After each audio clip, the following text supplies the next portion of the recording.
to the bathroom. Okay, I'll... Nie ma takiego umierania, kurwa. Bardzo dziwna ta lista. He's here. He's here. He's gonna kill me. Forrest, I don't think we can... Don't move!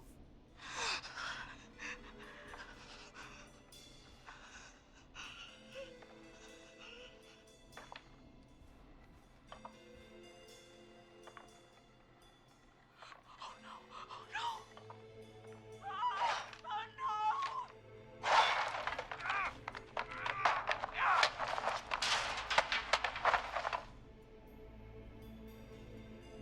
Forrest!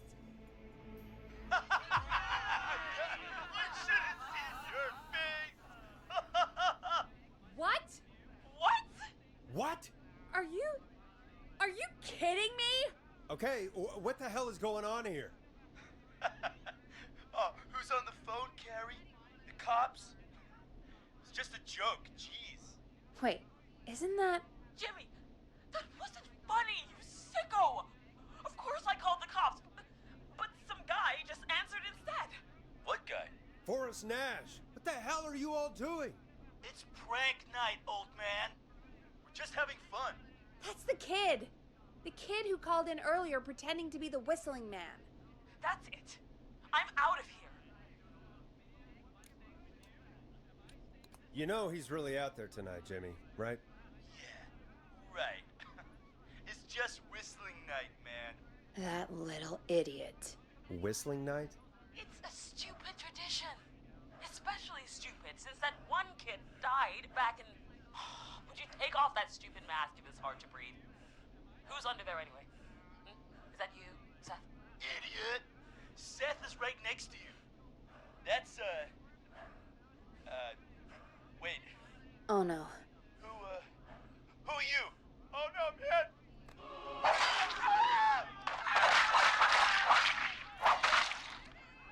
Everyone, get inside! Everyone, run! You two, barricade the door. Scott, Heather, you barricade the back. As long as he's out there and we're in here, we're safe, right? You buy time, but not much. Forrest, we have to... Heather, I already called the cops. Forrest picked up. He's the best we're gonna get. Who is with you, Carrie? My friend, we drove out to the old murder house and...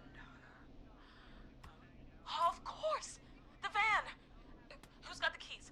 Jimmy had them. Jimmy.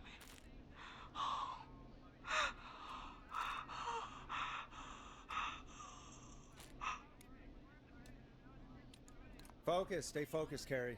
Focus. Yes. Sorry. I'm here. We'll figure something out. Between all of you, there's gotta be a way to beat this. Just sit tight, okay? Heather, shut up. If we do that, we're gonna get killed. If only Jeannie were here. Jeannie? Jeannie McPherson? Our intern Jeannie? Yes. She's my best friend and the smartest one out of all of us. She stayed in tonight. Forrest, listen. We'll see what we can come up with, and, What? Scott, you're not any good at... And, no, Chad. Out of all of us, you're not the one to...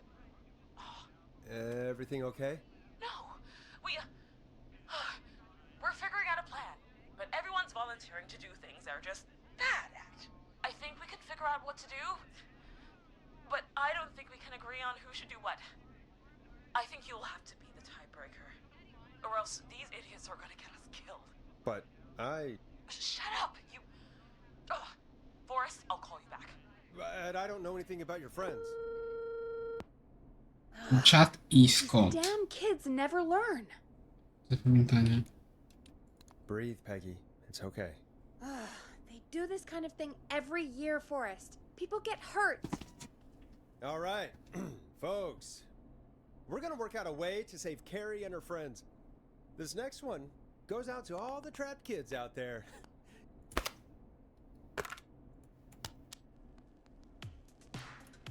Time to go on the journey that is blast processor with their hit song, 1980X. Peggy, you mentioned something about their friend working here? An intern? Yeah, Jeannie. Seems a nice enough girl, but a bit head in the clouds, you know? Not sure why we took on an intern. We really didn't have the office space for one.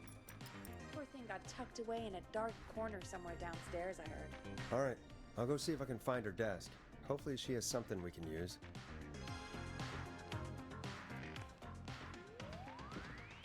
Peggy said her desk is downstairs.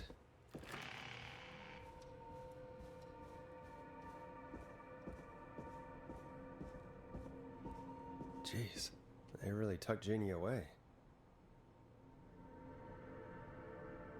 Friendship quiz. This might work.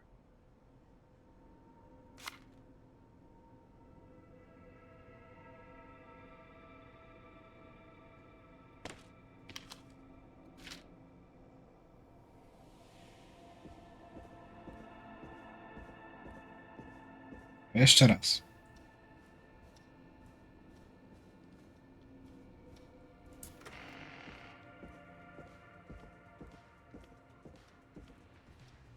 A, kurwa, spojrzałem się na nie, to już widzę, czemu nie otworzyli tej bramy. Hey, you find anything that'll help us out? Yeah, I found a friendship quiz with all these kids on it. If you think that'll help, then good enough. Carrie's on line 1, whenever you're ready. Okay, Forrest, shut the music off. This is Forrest Nash, back again with an unlucky caller on this unlucky night. Carrie, are you there? Yes, we've got a plan, but we can't agree on who should do what. You want me to be the tiebreaker? Exactly. I'm ready. What's the first step? Okay, first things first, we'll need a spotter. Someone who can keep an eye on the killer. We'll need someone on the roof. It's gonna be a hard climb. We're deciding between Heather, Kyle, and Hot David. Heather's got this. Yes, Heather, he picked you. Now please, stop talking about all your cheerleading trophies. Part 2, the Whistling Man padlocked the gate back to the road. Before we drive out of here, we need someone to pick the lock. Seth, Jennifer, and Scott all want to do it.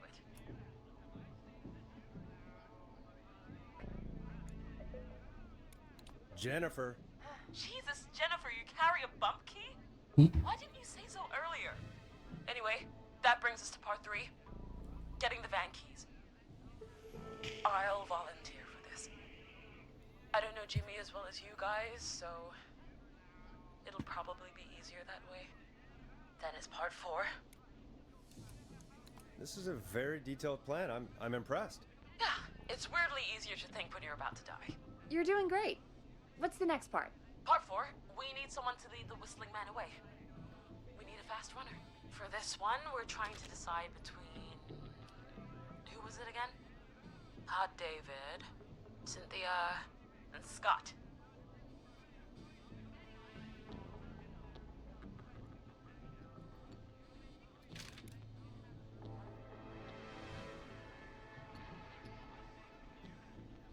Hot David.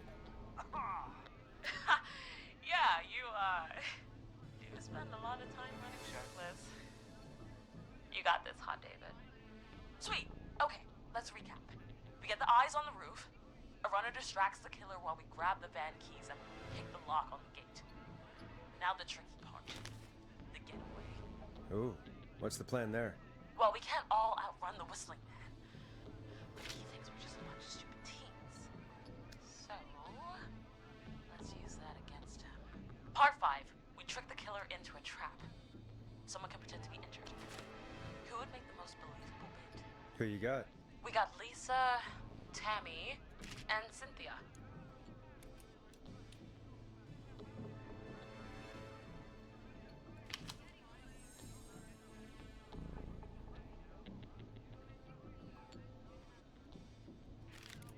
Lisa.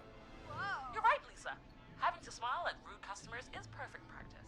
That should take care of the killer. And then it's time to get out of here. Finally, part 6. We need someone who can drive us through the woods and back to Gallows Creek alive. Who's our getaway driver? Should it be... Who have we got? Chad, Scott, Cynthia, whatever. Forrest, you know what to do. Cynthia nie, Scott jest 50/50. Jest chyba jedyny wybór, gdzie mogę wybrać Chada. A Chad miał jakiś głupi pomysł, do którego się zgłaszał. Dosłownie na tych dwóch rzeczach z tego co widzę. Więc nie wiem, czy się wyjebał przez to, że brama była zamknięta, czy przez to, że jest chujowym kierowcą. Scott ma szansę i tak się wyjebać. Chad. Perfect. Your go-karting experience will be great, Chad. Thanks, Forrest. We'll just take a few seconds for ourselves, and then it's go time. Sounds good. Talk to you in a sec. Good luck, Carrie.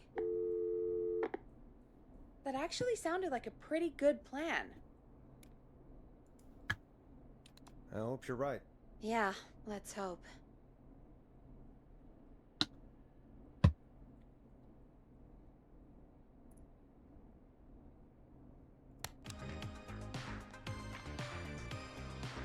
Oh, the kids are back already.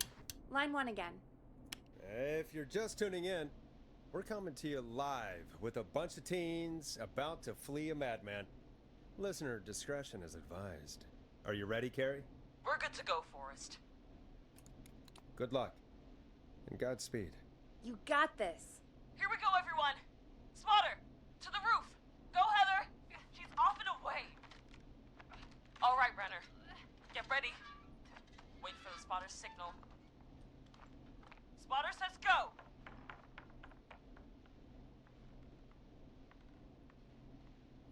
He took the bait. Lockpicker, go. I'll get the keys off Jimmy. Jestem pewien tylko dwóch rzeczy, kierowcy i biegacza. Oh, Jimmy. His face is... The keys, Carrie. You need to get the van keys. His face is lying next to him, Forrest. He got cut. Oh, God. Focus. Breathe. Right. Right. The van keys. Got him. It's... Jennifer got the gate unlocked. And Hot David should be back any second. Perfect. It's working. I can't believe it's actually working. You're doing great. Focus. You got this. We got this. Next step, trap the killer. All right. Wait. Get into position. Everybody else, hide.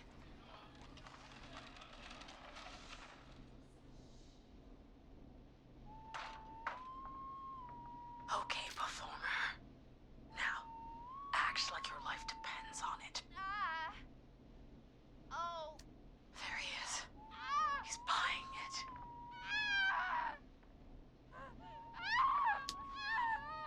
Now! Push the bookshelf over!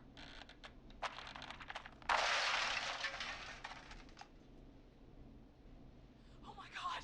He went through the floor! Spotter! You need to climb down now! We gotta go! She's coming down. And yes! Heather! Quick, everyone to the van. Driver, take the keys.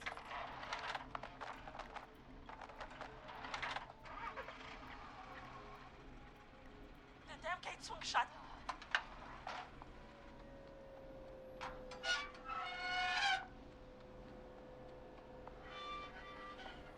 Huh? What? It won't stay open. I'll hold it. You drive through. Carrie! What was that? It's a whistling man. Drive! Now! Nie wyjebcie się tylko.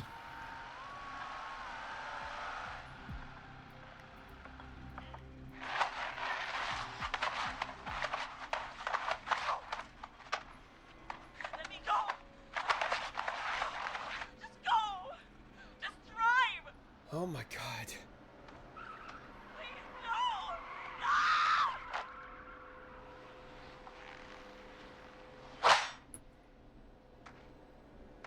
Plan był idealny.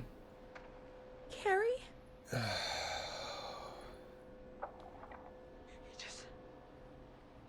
He just stared at me. Carrie! Carrie? Just stared at me. And walked into the woods.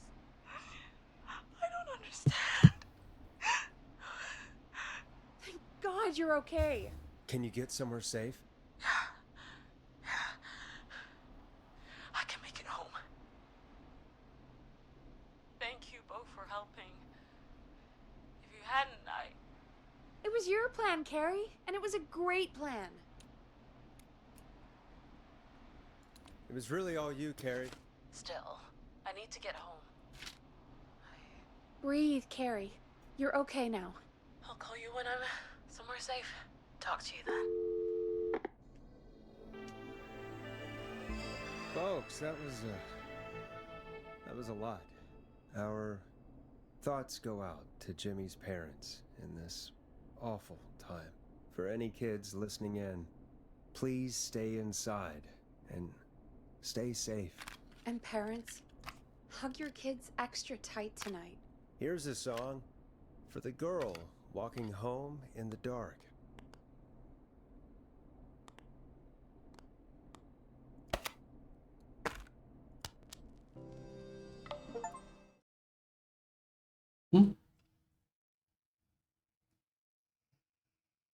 Hey, we had a call come in.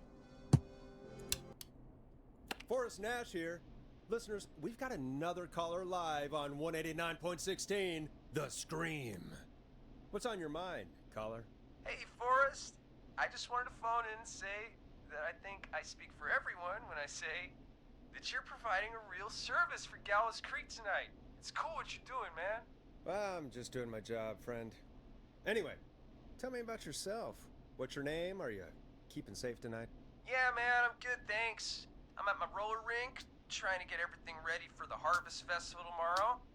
I had a guy from Starling Security here earlier installing the Starling 4000 system, so I'm a little behind. As for my name, my friends call me Roller Ricky, and I now consider you a friend, my man. We're friends now, huh? Well, that's kind of you to say. Thanks. Yeah, man.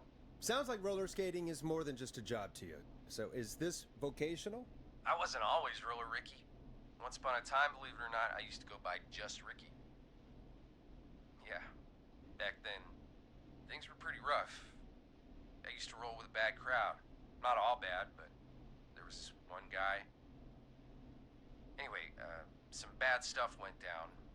I harbored a lot of guilt for a long time and turned to the bottle. I didn't really talk about it or even know how to talk. It's just how it was. That bottle took the best years of my life. Or so I thought. It's never too late, Roller Ricky. How did you turn things around? I joined a support group. I opened up about my problems, and sharing that burden just took so much weight off. It's a long story from there, but I found roller disco. I learned how to have fun again, cutting loose and making shapes. Now whenever I get down, I get down. I'm finally free from it all, man. It's important just to talk to somebody. That's the first step. Ain't that right, Max? Aw, hello, Max. Well, he certainly sounds like a good boy. Max is my emotional support dog. He's a rescue dog, but I always say he's the one that rescued me. He's the best dog a guy could ask for. Of course, the first thing I did was teach him how to skate. He's better than me now, a real pro. Max can skate. Yeah, man. At first they said it couldn't be done, and then they said it shouldn't be done. But Maxie loves the rink, man. Is that another train, Maxie? Maxie loves trains, man. He's even got that special how to greet them. It sounds like you two make a great pair. Maxie appreciates all the positivity you're throwing out, my man. You know, I'm actually hosting free skating lessons tomorrow at the festival. I think it's a great opportunity to give back to the community. Man, all this talk of skating's got me itching for a boogie. Before I switch my radio off for the night, could I request a song for us? Something I can groove to, you know, something funky. It'll be me and Maxie's final boogie breakdown tonight. Then I think we'll take it down a level. I can do that. Thanks again for calling. You and Max, be safe now, okay? Bye, Maxie. You got it, man. Peace. Well, folks, this next one goes out to Roller Ricky and Max. Enjoy. You'll like this next song. I really needed that call, you know, after everything. Yeah, I get that. He talked a bit much for my taste, but it is inspiring to hear somebody come back from the brink like that. Yeah, that's what I meant. You were thinking about Max on skates, weren't you? Well, would you look at that? Another caller on the line. What are the odds? Better take it. Welcome back to 189.16, The Scream. This is Forrest Nash. How are you tonight, caller? I'm doing okay. I made it home safe. Gary! Hey, I just wanted to thank you for doing what you could earlier. You know, even though we lost Jimmy, and I don't know. Hey, it's okay. You were so brave earlier. You're safe now. I wanted to ask you why he didn't.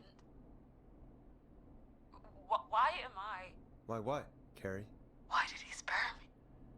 After what he did, why let me go? Maybe he didn't kill you because he saw you as a victim. Maybe. But why would that stop him from killing me too? After everything he did to... These stupid hazing nights have to stop. Carrie, you did so well tonight. Stay safe and rest. Help is coming to Gallows Creek. We just need to hold on. Thanks, Peggy. Hey, Forrest? Could I request a song? Of course, Carrie. What song? Any song by Blast Processor. And thank you. This next one goes out to Carrie.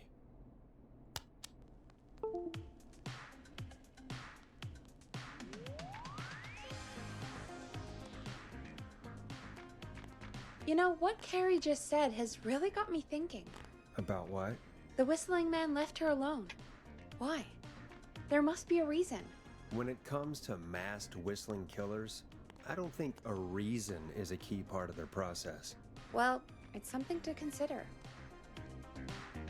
I need to take a break. If you want to stretch your legs, now's the time. Just hit the Peggy button when you want to get back on air.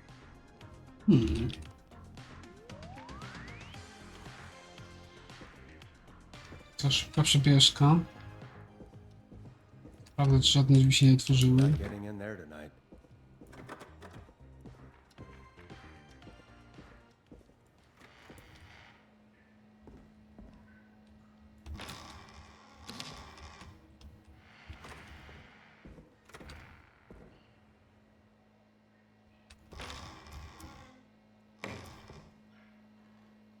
Bardziej zależy mi na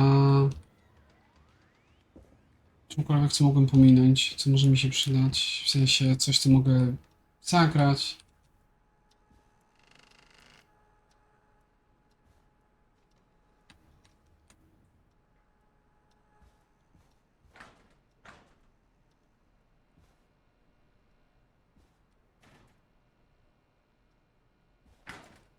Kurwa, zagrzaska.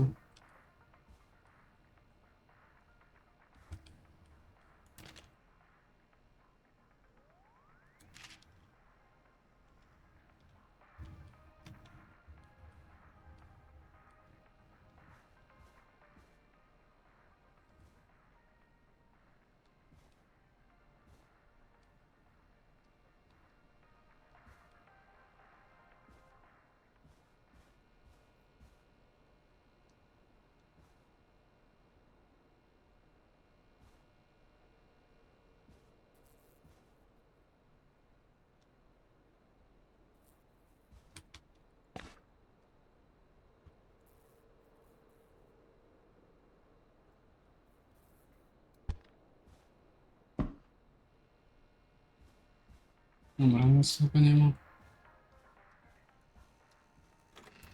Sprawdzę na dół. Te drzwi były zamknięte.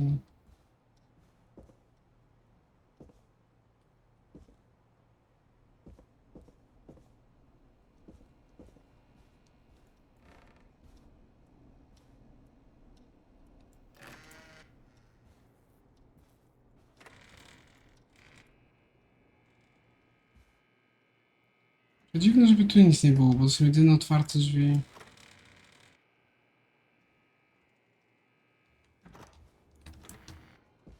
Tu płytę znalazłem.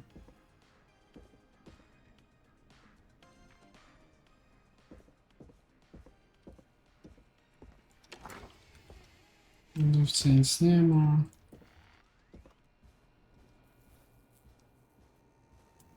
Locked. For now.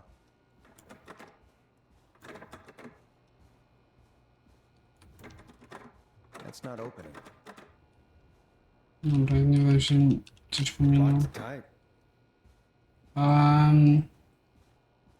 Na zewnątrz jest ta płyta, którą wyrzuciła przez okno.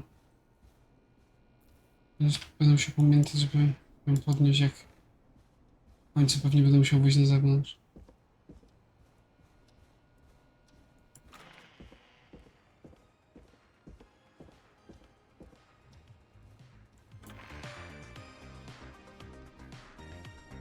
Let's get going, Peggy.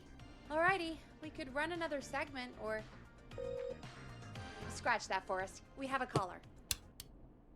You're through to 189.16, The Scream.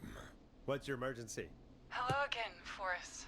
Oh, that call with the teens was awful. Those poor kids. Still, I'm glad the girl didn't get hurt. Thanks for your concern. Are you in trouble? What's on your mind? I wanted to ask you again to play my song, Forrest. You said you were gonna play it, but you didn't. Your name was Dawn, right? What, Peggy? Yes. Oh, well remembered. My name is Dawn, and I wanted to ask you again to play my tune, Forrest. Long Ride Home? You know, the one that Peggy said she threw outside the window? But we don't have that song. As you just said, Peggy threw it out the window. But, Forrest, you do have it. It's just outside the window. There's a serial killer on the loose. I can't just go outside hunting for a record. I'm really sorry, Dawn, but we just can't get it right now. But wasn't the Whistling Man just at the old murder house? That's miles from the station. It won't take you a second to grab it. Don, I'm not sure if you've heard, but there's something unnatural about this freak. He's fast. I'm not risking it. Oh, but I think you will. Forrest? Peggy, I'm calling with more than a request. I know something. I think I know who's gonna be next. What? Are you serious? Play my song, Forrest, and you'll find out. Well, folks, here's some music for you while I think things over.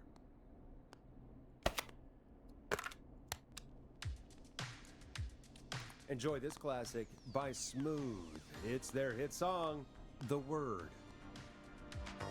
Is she serious, Peggy? She's serious about hearing that song, that's for sure. Peggy, I mean, is she serious about... I don't know, Forrest, but we don't really have a choice, do we? If she's telling the truth. All right, I'll do it. You're a good man, Forrest. I'll slide you the key to the fire door. Wait, our fire door has to be unlocked? Yeah, you know, I never thought about it, but yeah. We should talk to Reggie about that later. Anyway, I'll hold the fort down while you're out. Maybe I'll even get a caller. That could be exciting. 189.16. The screw. Daj mi już ten klucz, kurwa.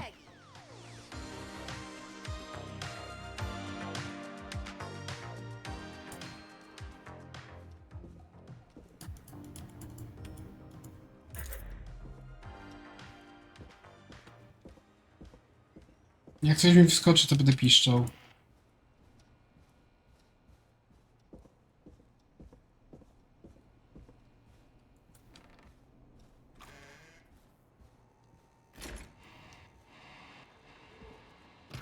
Kurwa, przecież to...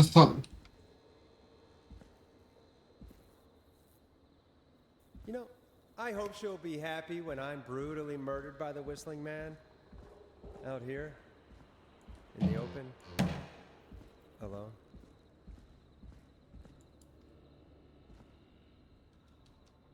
Dobra, okno z biura.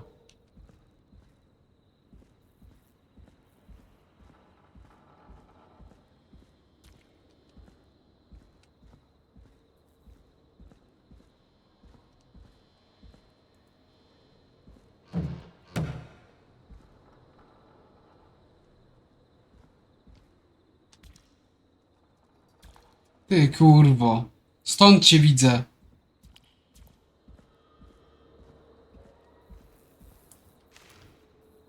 Here it is. Long ride home.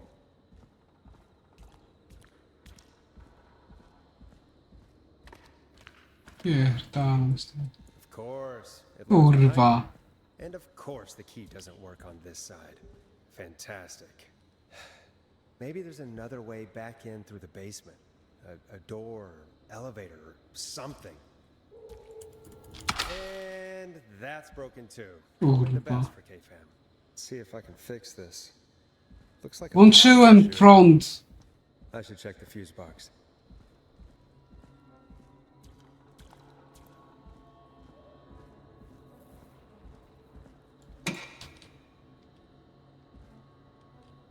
Looks like I'm gonna have to hunt around for some new fuses.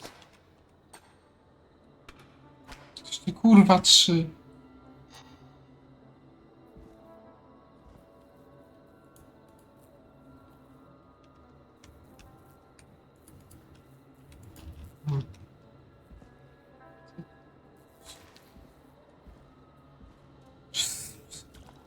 Ty kurwo.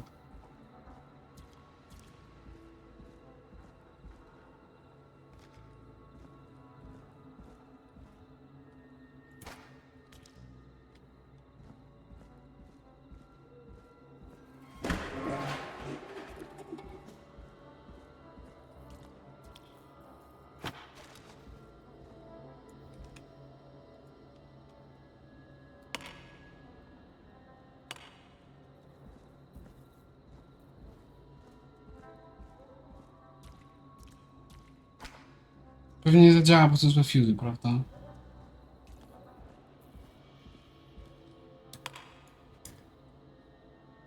Bingo!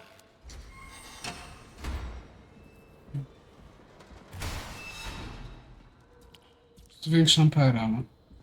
Chujnie.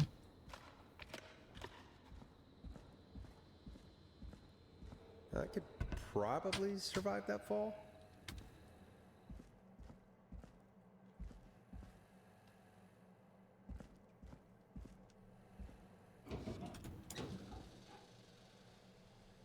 Looks like the janitor's closet. What did Peggy say his name was? Clive? A. Aha!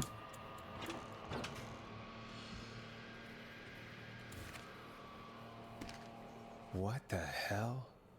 Peggy is not gonna believe this. Huh, there's a key. I'll just take that. Might be important.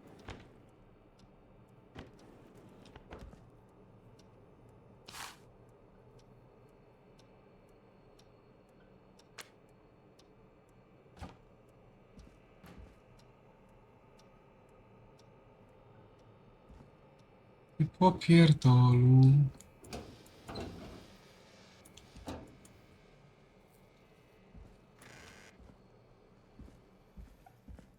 Się będę chyba jak w CS-ie. Się bał, że mi ten chuj wyskoczy. Kurwo. I wonder how the show's going.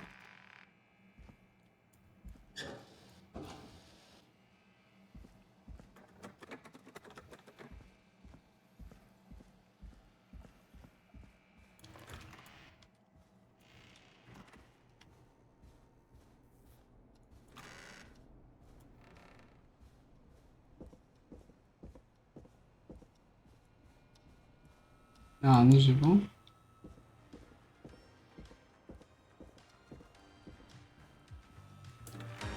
Isn't that such a good song, folks? And now for...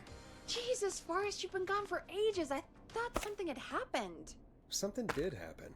Clive, the janitor, might be Clive, the murderer. What? I'll start from the beginning. The fire door locked behind me, so I widziałem też mordercę, tylko najwidoczniej postać go kurwa nie widziała za. Why did you Okay, leave that thing graty. all the way up here? Because the basement's creepy as hell, and I don't like standing around down there. Fair. All right, let's run through this again. We have a creepy board you found in a creepy basement, made by our creepy janitor, who you think is the creepy whistling man. Yep. And on the creepy board A, are the przyniósł. names Chuck Brody, Kim Walker, Rebecca Allen, and Aunt Williams. Correct. And you think one of these people will be the whistling man's, Clive's, next target. That's right. And we've got to find them. You said there are 4 locations listed there too? The hospital, the power station, the gas station, and the trailer park. Clive must think the target is at one of those locations. Forrest, you're gonna have to figure out if any of the potential targets are at one of these locations tonight. Hit the button if you need any help. Kurwa.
Wittgenstein.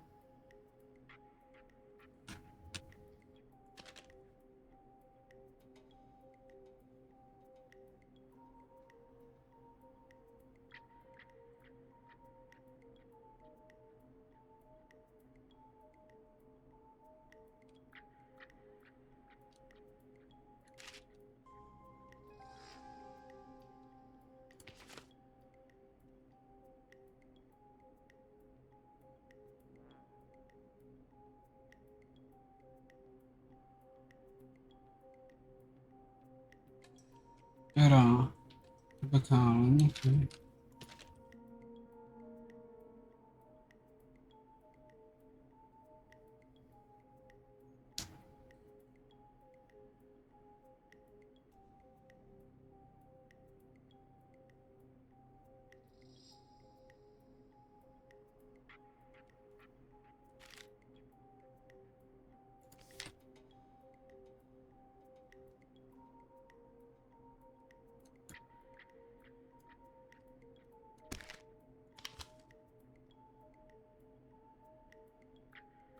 Wallace.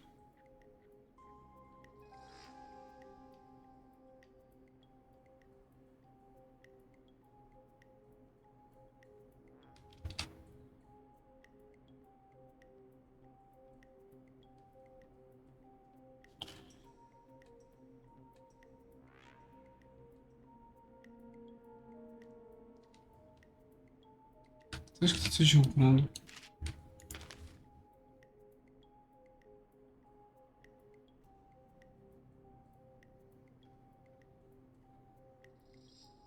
Inżynier.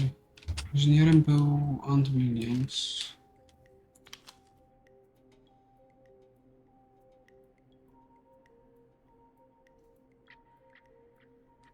Ktokolwiek sprzedaje to, to jest to.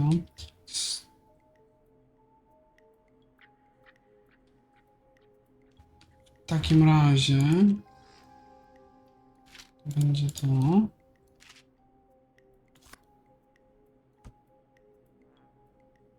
Tak.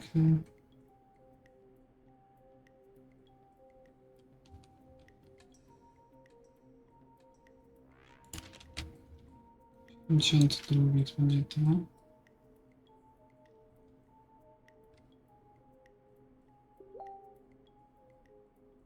Kurwa, nie wytrzymałem Facebooka. Sekunda.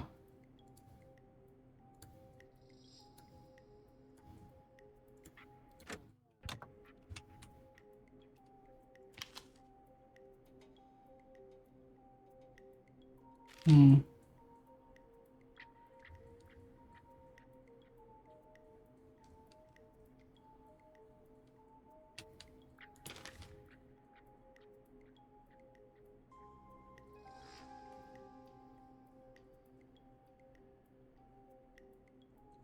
Okej.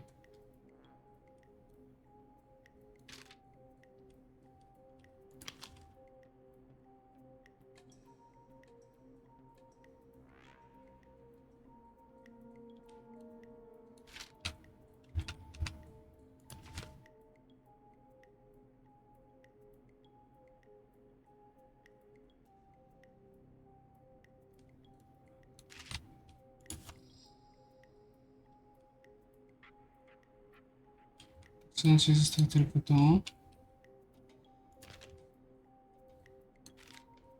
To.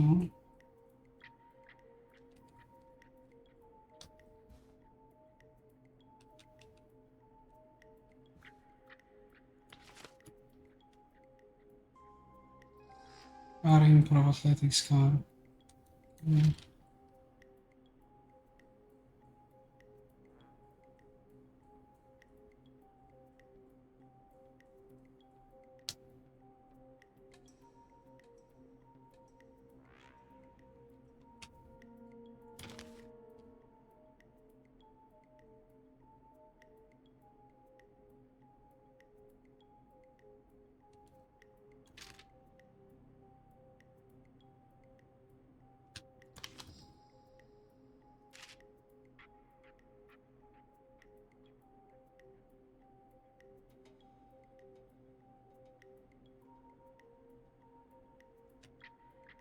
Tylko ta dwójka była zainteresowana autobusami.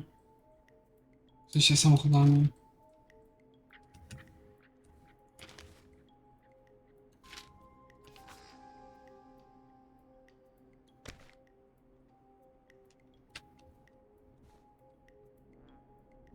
Nie wiem w ogóle co ja mam z tym zrobić, jak swoją drogą. Tego nie mam tylko.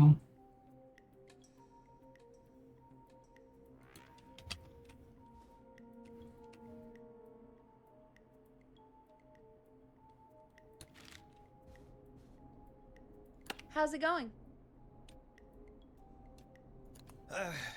It's not going well. I could use some help. Okay, let's review the basics. We need to work out who the next target is. There's 4 locations, right? And 4 people. We need to figure out if anyone is at any of the 4 locations tonight. And if they are, we can call them and warn them. There must be some connections between the notes. That makes sense. Great. Power Station. Doktor. Stein.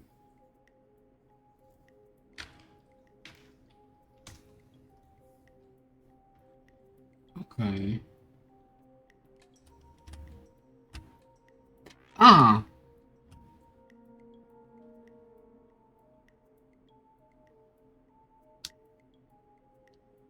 Jestem pewien tych dwóch, dlatego że Kim Walker jest doktorem, ale to jest związany z mężem.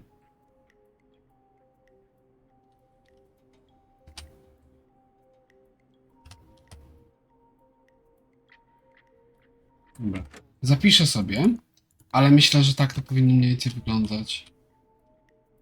Bo Ant Williams jest inżynierem odpowiedzialnym za tamten wypadek. Rebecca Allen jest złodziejem samochodów. Kim Walker jest doktorem. Mąż był jednym z ofiar przy tym autobusie.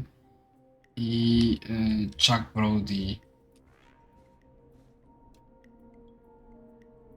I'm good now. Thanks, Peggy. No problem. How's it going? I'm ready, Peggy. Chyba Are you jestem sure? gotowy do zobaczenia. We've only got one shot at this. I'm sure. Let's do this. Okay, name first. Who do you think the target is? Chuck Brody raczej nie.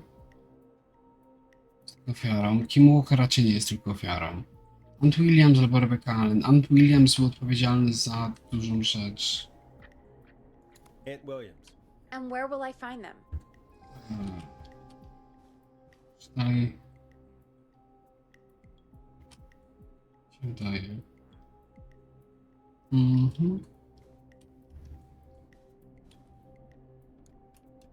The power station.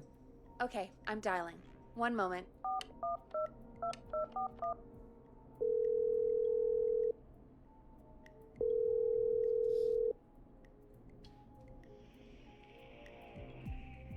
Forrest, I'm through to the power plant, but they say there isn't anyone by that name there. What? Then who? Jesus! It sounds like something blew up. He's using bombs now? Oh my god. The call board. One moment. Forrest, I'm getting so many calls. Just let me. I'm gonna take us off air for a moment. Peggy, what's happening in there? Peggy. I'm back. He blew up the gas station, Forrest. Okay. I spoke to the fire department and the hospital. The fire department is useless now, as you know. And, the hospital's only ambulance was at the gas station. Forrest, you've got to say something on the radio. You have to tell the town. I'm putting us back on air. Now. Gallows Creek. I don't know how to tell you this, but, the gas station's been bombed. Please, everyone. Dobra, to jeszcze raz. W takim razie gas station, czyli gas station odpowiada za... No bez sensu.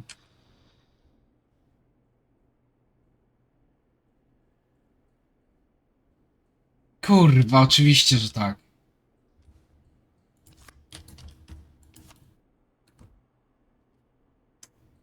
Czemu ja tego nie przeczytałem?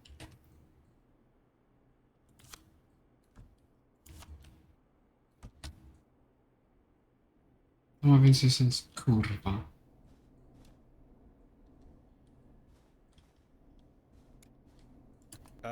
Yes, please. Sure. I think Aj, you should be kurwa, nie methodical to. with this. Try grouping the notes by who they're about. You could also have a look at the dates and make a timeline. Maybe that will help rule out potential targets first. Got it. Thanks, Peggy. No problem. Timeline akurat nie jest złym pomysłem.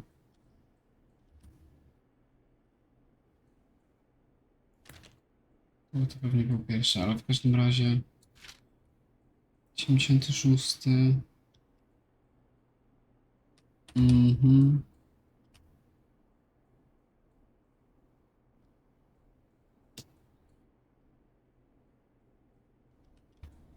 No tak.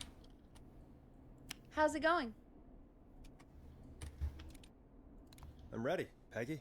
Are you sure? We've Rebecca only got Allen. one shot at this. I'm sure. Let's do this. Okay, name first. Who do you think the target is?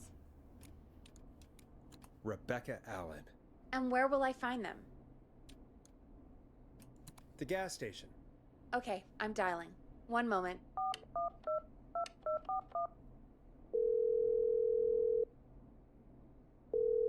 Musi się udać.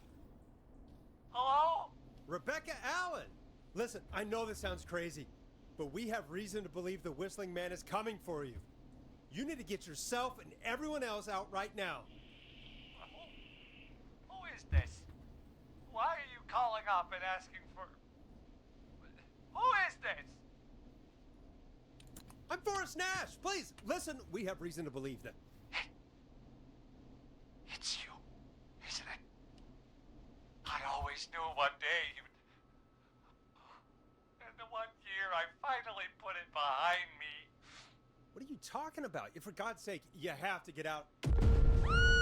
Jesus! It sounds like something blew up. He's using bombs now? Oh my god. The call board. one moment. Forrest, I'm getting so many calls. Zastanawiam się, czy źle wybrałem, czy to po prostu jest fabularne.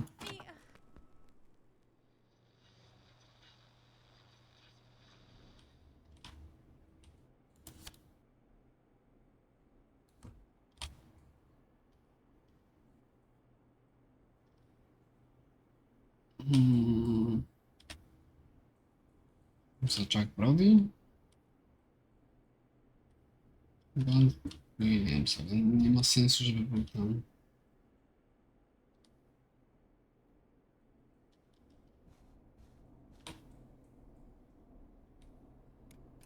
I'm good now. Spróbuję jeszcze raz, żeby No zobaczyć, problem. czy odpowiedź będzie taka sama. How's it going? W sensie, czy w ogóle odbierze. I'm ready, Peggy.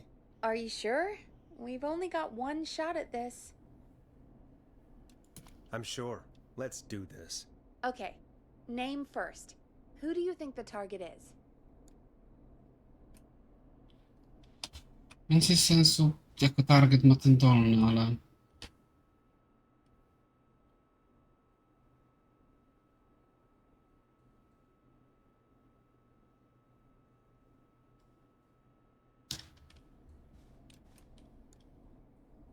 Chuck To i Brody. tak tylko żeby And sprawdzić, where will I więc... find them? The gas station. Okay, I'm dialing. One moment.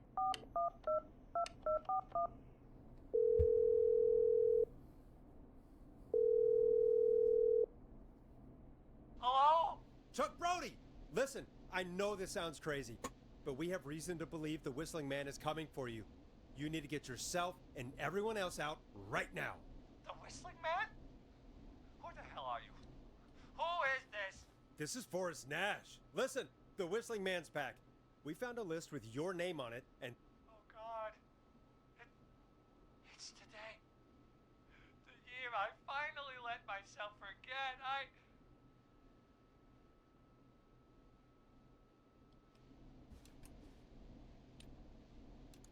quit talking and run! I think he ran off. Well, fingers crossed that Chuck... Jesus! It sounds like something blew up.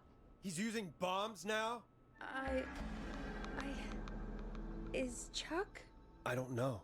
Hang on, we're getting a call. Mhm. Hello? Chuck? Czemu? Chuck! Forrest, the whole goddamn gas station's gone up. Is anyone hurt? I don't think so. I got everyone to follow me out. The town's only ambulance was blown to hell, though. Yeah. Damn it, that fireball threw me. I've got to get to the hospital. I'm not feeling great. Forrest, man. I can't thank you enough, but... Yeah. I gotta go. Czemu? Wait, W sensie... Damn it. We lost him. What was that about today? Oh, Forrest, the call board is lighting up. Get us into some music while I deal with this.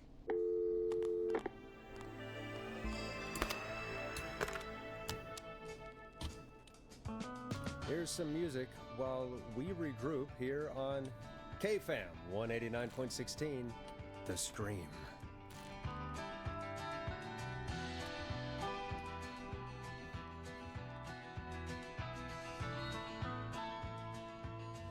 Nie rozumiem tego zupełnie. There's gotta be more in the basement to show us who Clive is targeting. And if that's the case, we can get ahead of him. Stop the killings before they can happen. Forrest, we need to go back down. By we, you mean me, right? Yep. Like I said, I need to handle all these calls. Maybe start with that creepy mannequin room you mentioned before. I still have a lot of questions about those, by the way. Me too.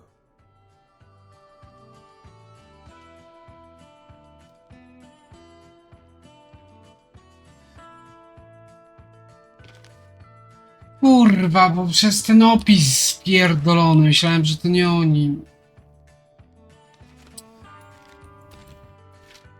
Bo tu jest spisek z złodzieja samochodów, a tu ma kurwa jebana mać.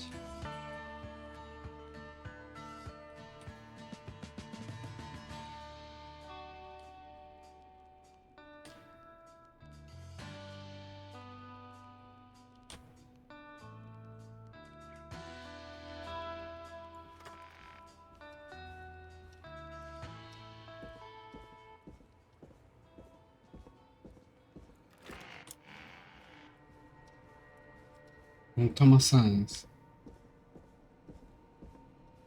Wszystko by mnie zmyliła jedna notatka.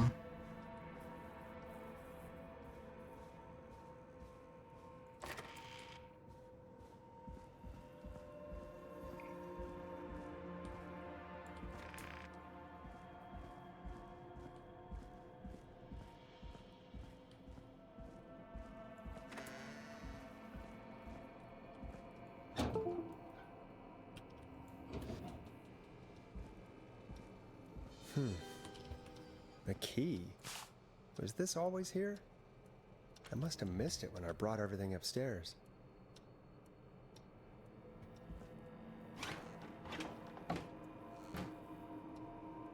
To ten klucz, który już podniosłem? A, ten klucz.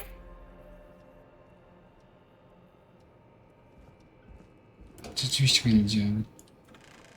Dlatego, że jak wychodziłem z piwnicy, to jeszcze na ścianie wisiała ta tablica.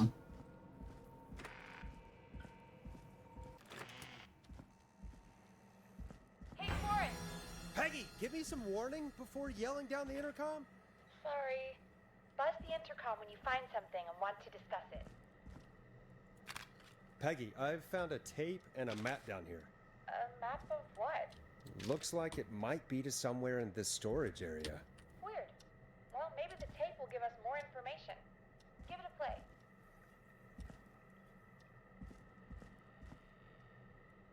Musimy iść na górę. A nie, tutaj tylko.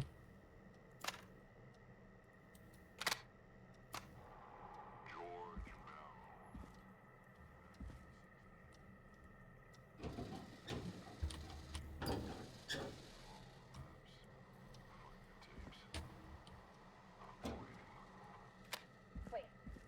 George Barrow? We all heard that he drowned after a night out drinking.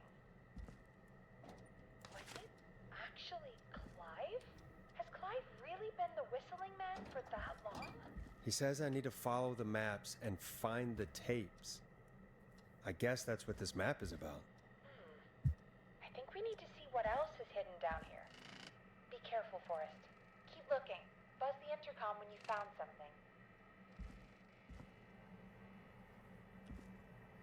Kurwa, jak tu ciemno. Pierdolcie się.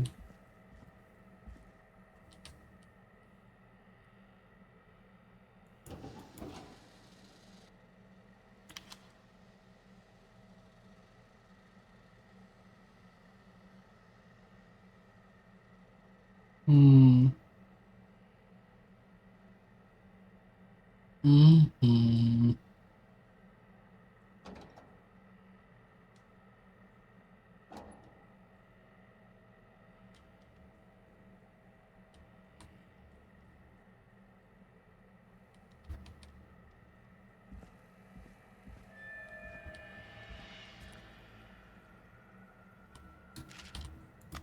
Time of autopsy is 7 a.m. Cause of death is asphyxiation from drowning.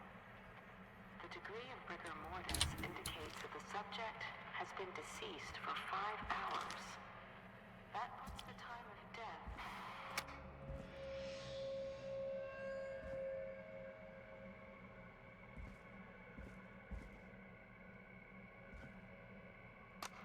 Small lacerations to arms, legs, and face, typically obtained by running through foliage.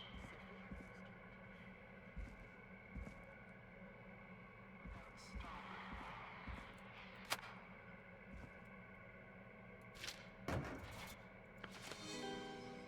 This looks useful.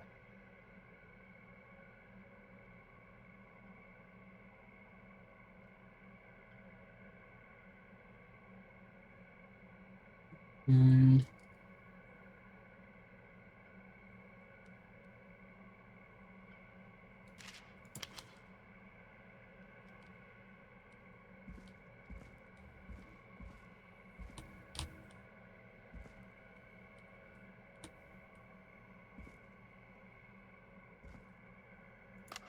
Preliminary toxicology results shows no signs of inebriation. However, a high amount of cortisol was found, indicating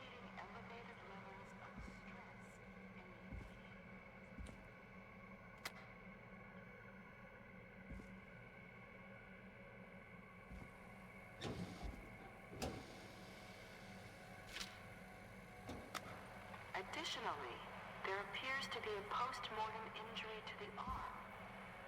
It looks like it was trapped in a car door.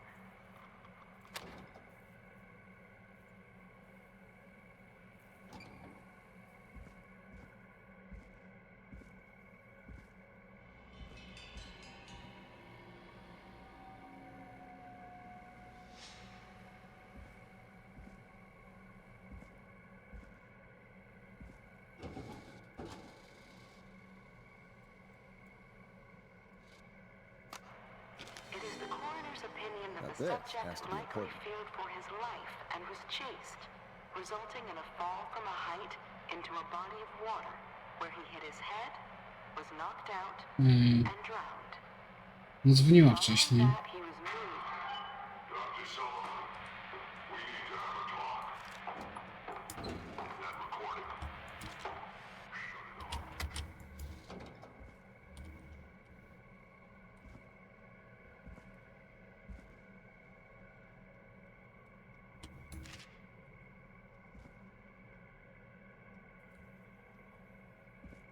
Może z kasa tylko patrzę, czy nie ma jeszcze czegoś ciekawego tutaj.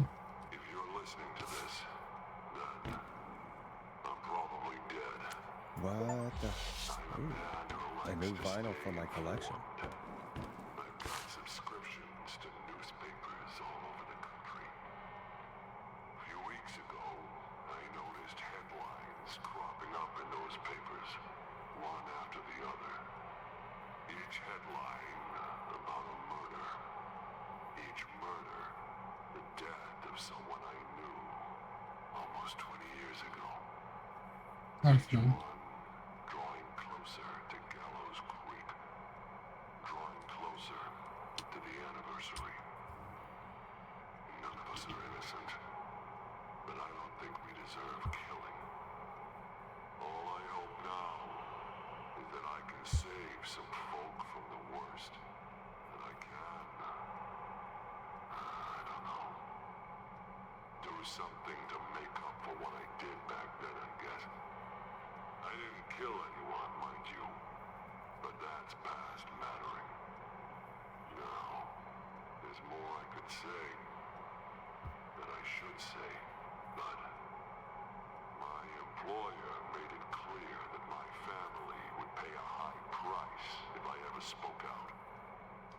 So, hopefully I've said enough for you, listener, whoever the hell you are, to start putting the truth together. Tak, z tego co widzę, to ktoś eliminuje luźne zakończenie, że tak powiem, w sensie szeryf był przy tym, któraś z kobiet, które dzwoniły, ta, która była uratowana przez frat, przez fratów, to jest Virginia, która była medical examinerem. Dawn z tego, co trzymam w ręce, jest pseudonimem Ashley, która jest burmistrzem, która próbowała go odsunąć od władzy. Szeryfa w sensie. What have you found, Forrest? It's an autopsy tape. Doesn't say for who, but I think it must be for George. Poor George. He was so young. Something's bugging me, Peggy. What do you mean? I swear I recognize the voice of the woman talking on the Przecież tape. tak. I just can't place it. Seriously? Do you think you've met her before? I don't know. I mean, I just got here recently. I don't know. Found another tape. It talks more about how George died. What did it say? It sounds like he was running for his life. Sprinting through trees and bushes, getting cut up all over. What would drive someone to do that? I'm not sure yet. There's also a tape about a toxicology report. There were no signs of drinking or that he was on anything. What? But everyone said he went swimming drunk and drowned.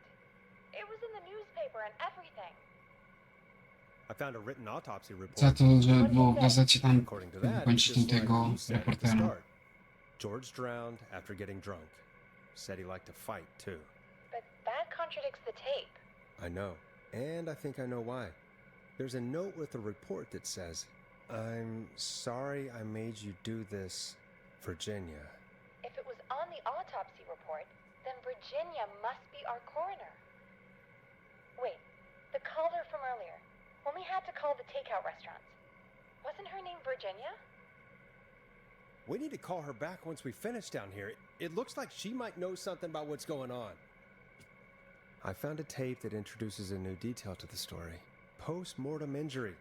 Apparently, his arm got caught in a car door. A car door? Yeah, after he died. How do you suppose they can tell? How can they tell?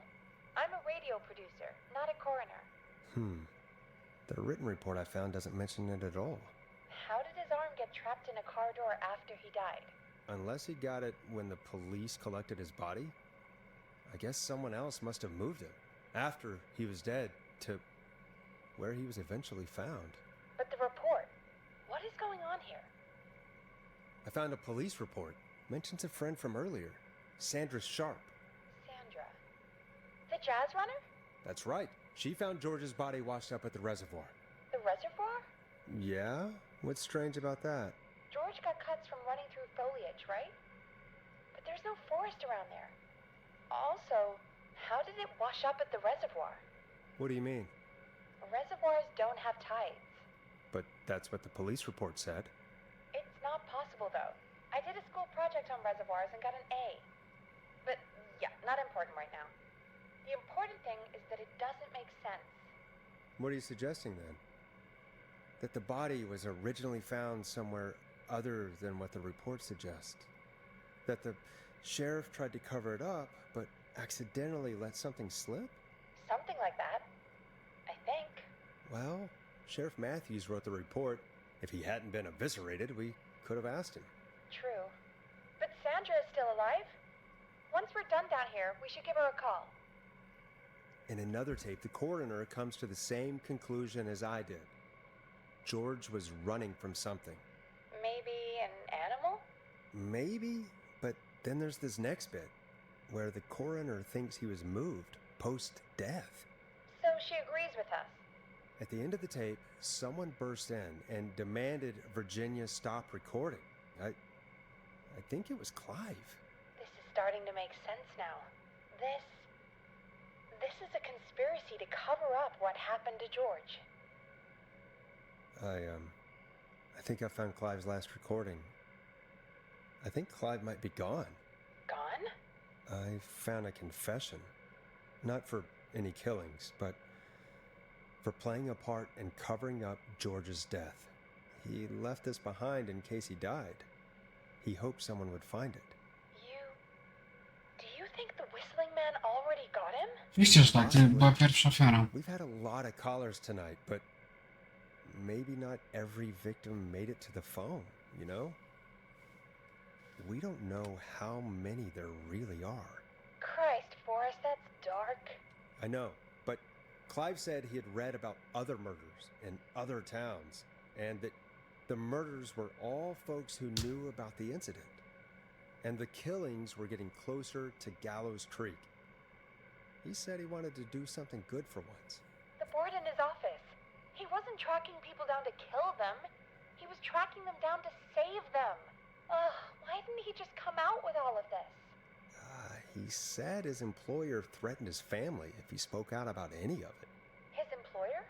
The one who orchestrated the cover-up? Oh, Clive. I'm sorry for thinking you'd killed all those people. Do you think you found everything? I think so. Forrest, what's going on here? Someone wanted that boy's death to seem like an accident. And they hired Clive to make it look that way. Come back upstairs when you're ready. We need to figure out our next step. Trochę się cyka. Okej, super, nie muszę tam iść. Mnie tam teleportuje. Thank God you're back, Forrest. I've been running out of stuff to pad our airtime with. Peggy, you work in radio. Forrest, I'm stressed. I mean, really, how are we supposed to keep a show going with all this happening?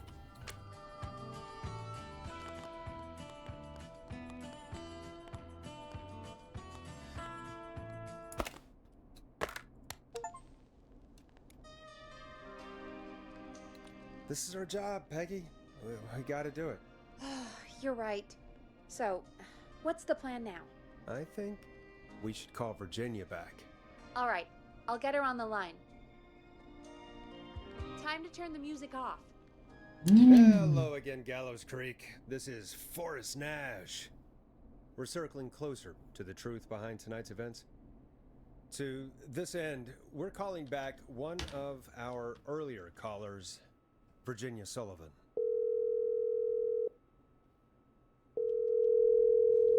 Fredman Plunker here? Who's this? Is it you? Goose?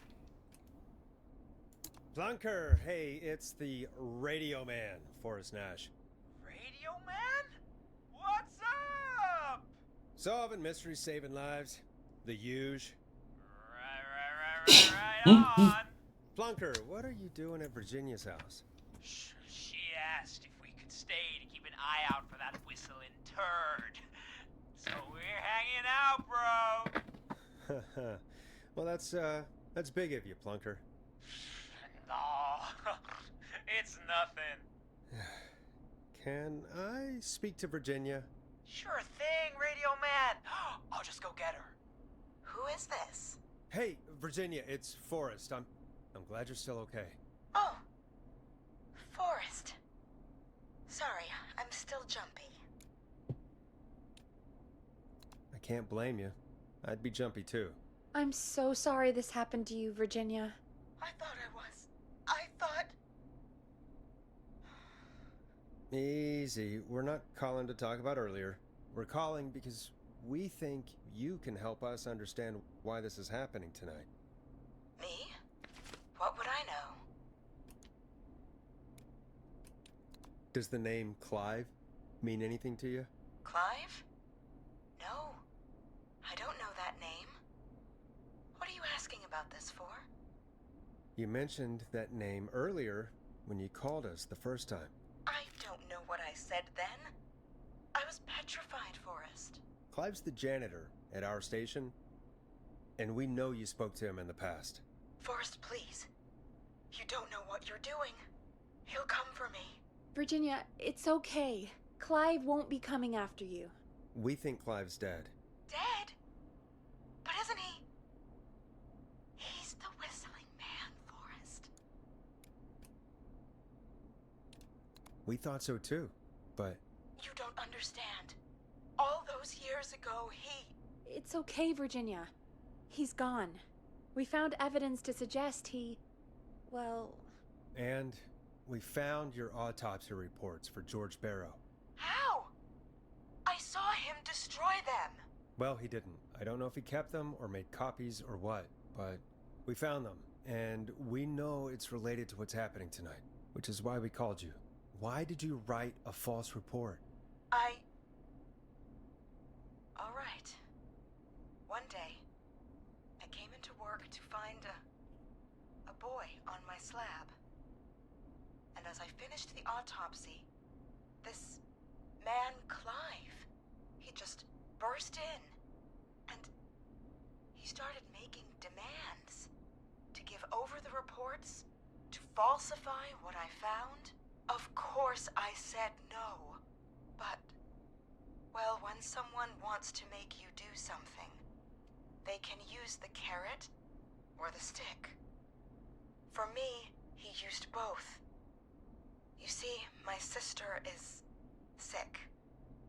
She has a chronic condition that's never going away. It's expensive to treat, and it was getting to where I couldn't afford it. And Clive promised me that his employer would pay for my sister's treatment if I did what he said, and that if I ever spoke about this, he'd beat me to within an inch of my life. I don't know why he had me do it, but my sister needed me. You have to understand, she needed me. We understand. Thank you, Virginia. That was brave. God, I just want this nightmare to end. This will help end it, Virginia. Thank you. Stay safe, Virginia.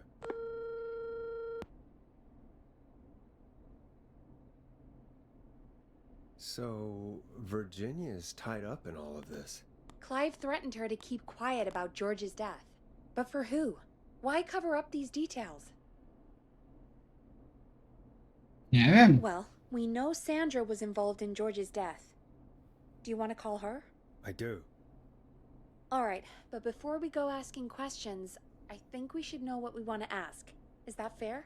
Yeah, we need to ask her about finding the body. She was the one who discovered it, but something just doesn't add up. 100%. She knows more than she's saying. I wonder what she's hiding. We'll hopefully find out soon. Anyway, just be careful when you're talking to her. Don't push too hard. We don't want her to hang up.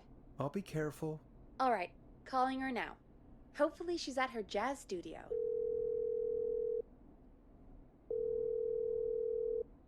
Aha! Forrest, you're through. Hello, this is Sandra at Jazz Pizzazz Jazz Studio. Who is this? Hello again, Sandra! It's Forrest Nash of 189.16, The Stream.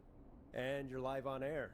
Oh, I always thought folks called into a radio show, not the other way around. How jazzy. What can I do for you? Well, we're trying to understand what's behind the attacks tonight. We had a few questions. Why, Forrest, of course. Heck, after the way you saved my life, I'd say yes to just about anything you asked.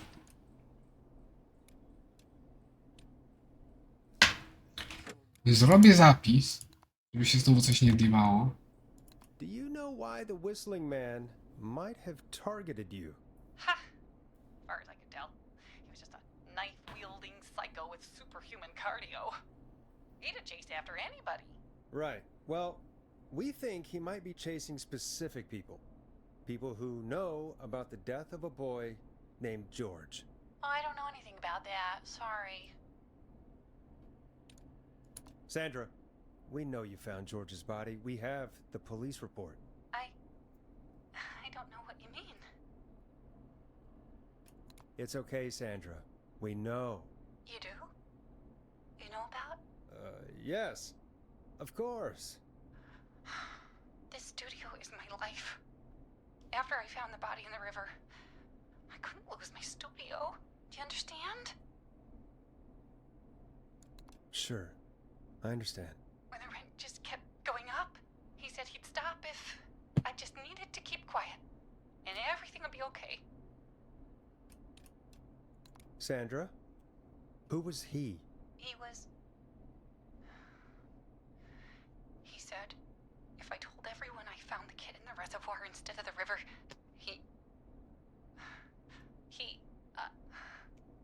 I'm sorry. I can't do this. And she's gone. I don't think that could have gone any better. You truly did great, Forrest. Well, folks, if anyone out there has any thoughts on what's going on tonight, please call in. That's good timing. We've got a call waiting just this second.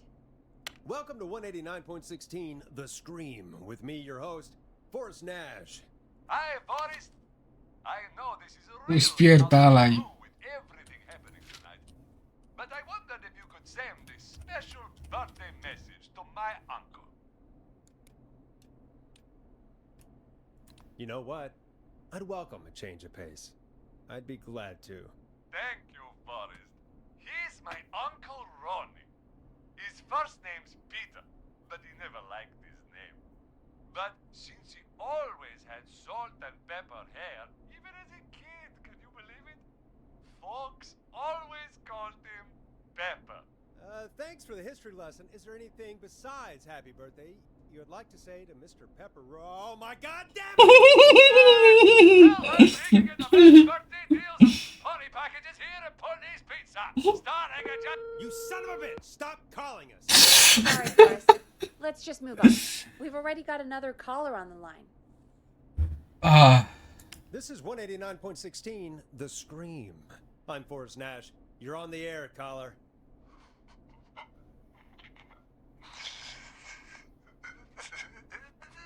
Caller.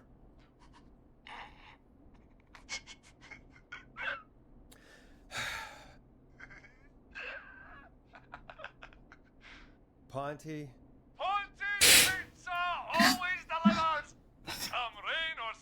whistling man will be there.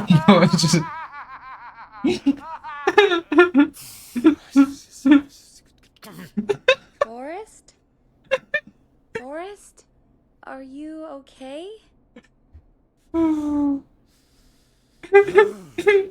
Forrest? I hope the whistling man gets in with his own pizza slicer. Jesus, Forrest? Sorry, A Boże. that was too much. It's okay. It's been a high-stress night. Don't worry about him anymore, okay?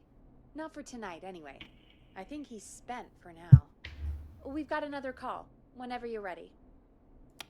Folks, don't spend your money at Pawnee's Pizza. That's all I'm gonna say about that. Moving along, I'd like to welcome another caller to 189.16 The Scream with me, Forrest Nash. Who may I say is calling? Well, hello again, Forrest. Don, we played your song, Long Ride Home. Did you hear it? Can you tell us? Never mind that now. Forrest, I'm calling because I need your help. Are you in danger? I sure am. Do you mean Yes, he's after me now. you? I think so. He must have heard me on the radio helping you. Right. Okay. Tell us everything. I was out following a lead, trying to work out who would be next, after Chuck. And what happened? And I started to feel like I was being followed. I came back to my apartment building, but this newfangled security system has me locked out. I need you to help me get inside.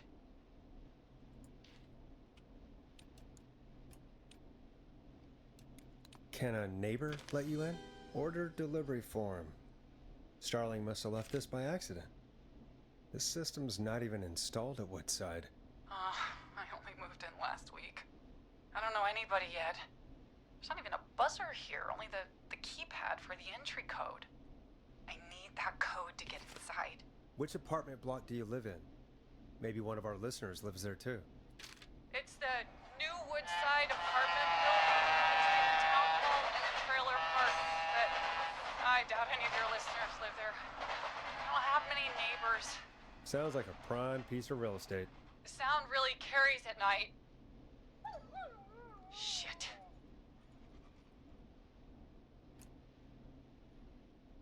I'm guessing you're not a dog person. No, I'm not.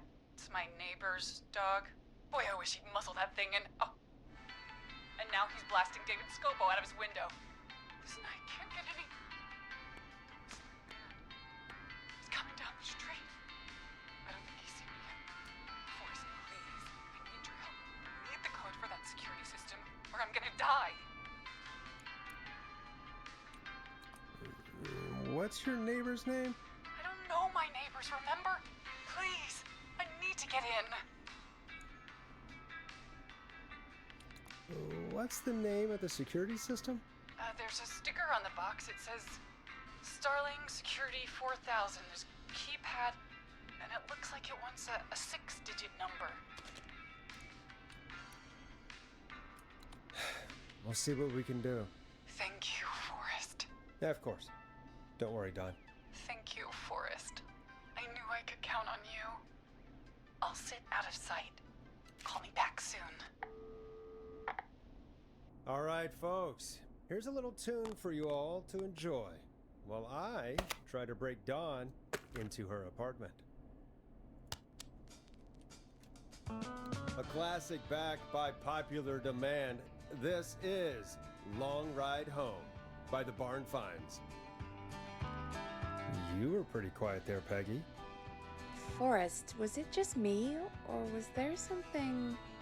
It wasn't just you. Something was weird about that. Yeah, well, tell you what, we have a Starling 4000 or whatever here at KFAM. Clive bought one for the station. Maybe we can find something to help. Well, I'm not sure who, but to help someone.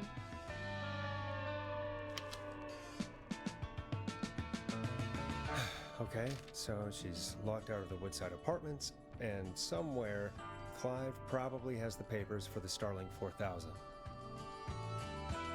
Welcome back, Forrest. Find anything? Nothing by way of key codes. I see. Any ideas, Peggy? Dawn says she's stuck outside the Woodside Apartments with the whistling man nearby. She's locked out because of some new security system. Yeah, the Starling 4000. Right, and we had the same security system delivered here. Clive was going to install it, so check the basement. I guess that's where Clive would have stuff like that. Thanks, Peggy. No problem. Don't take too long. Okej. W takim razie może ma jakiś instruktaż co do następnego kodu albo czegoś takiego.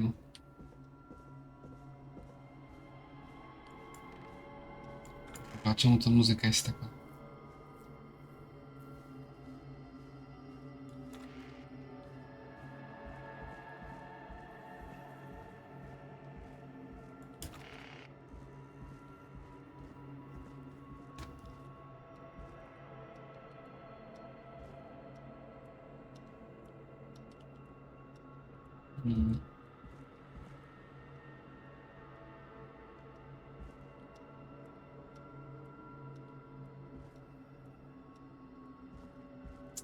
No, żeby to miało być tutaj.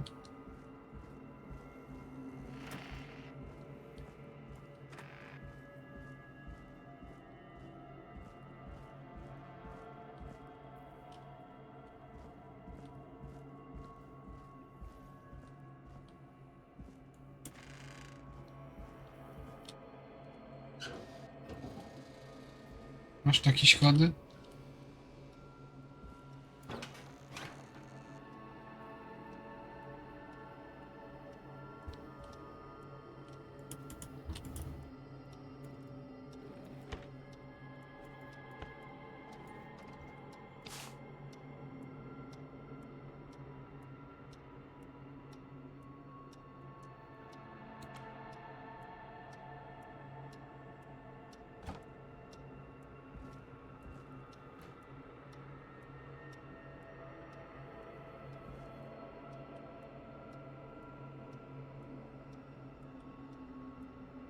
Nic nie ma.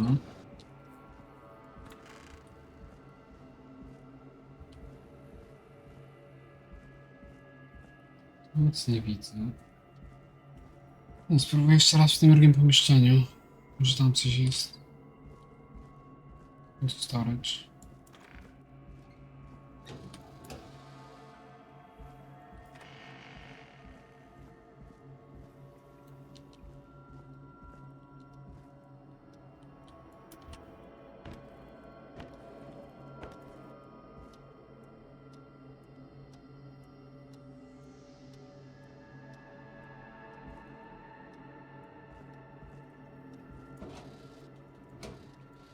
Może chodzi o to, że nie jest w ogóle zainstalowany.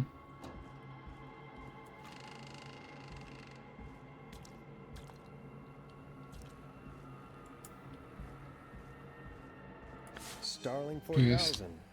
User manual. Ah, these codes should come in handy. Ja przeczytam sobie na górze.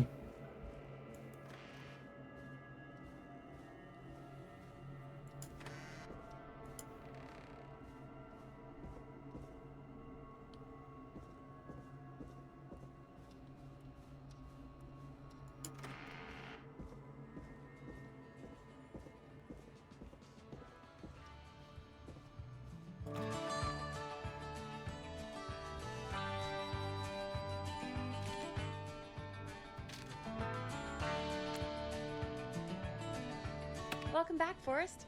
Find anything? The Starling 4000 security manual. It's got a bunch of codes. Good.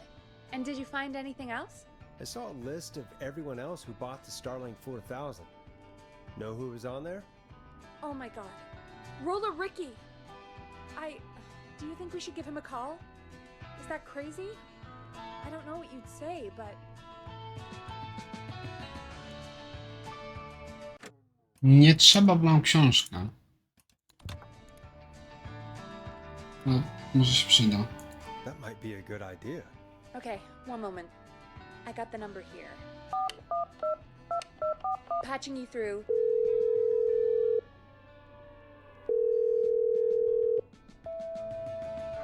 Shit. Nie Probably odbiera. can't hear it Nie over tak. the music. Forrest, I don't know about this. This is super weird.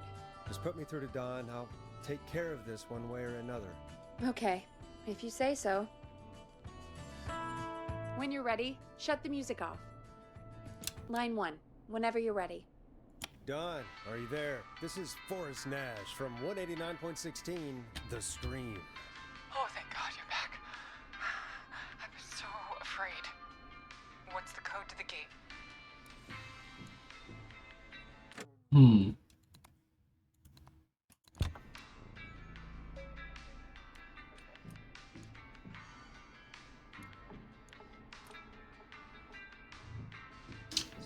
To jest podejrzane, ale Don to...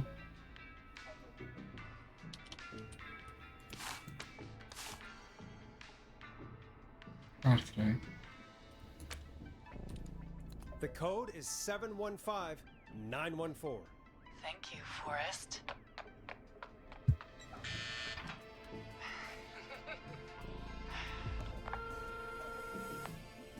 Forrest, what did we do? Let's just see what happens. Forrest, there's another call coming in. Evening caller, you're live on. Forrest! The psycho's somewhere in the roller rink, dude. I just saw a shadow. No God tak. damn, how do you even get in? You've gotta help me, man. Forrest, Maxie, no! Come back. I can't find my rifle, man. Myślałem. I don't want to hurt anybody, but I can't let anything happen to Tak. No tak. The code is 191519. Thank you, Forrest. Nie, nie, nie, nie.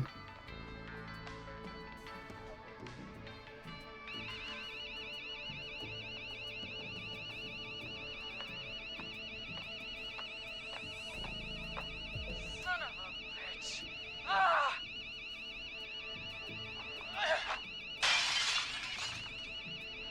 is she?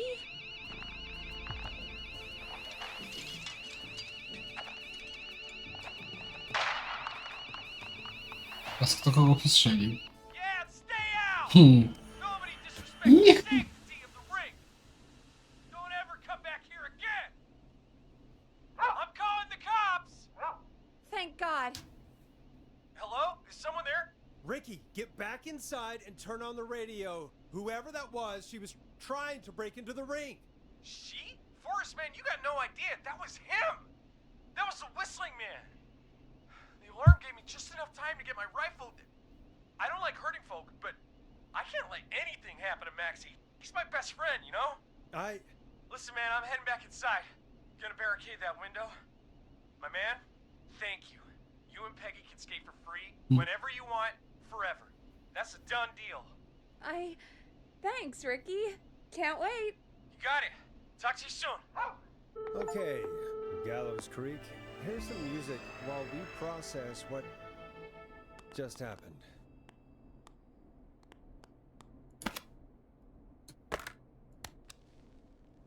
So, the whistling man is a woman?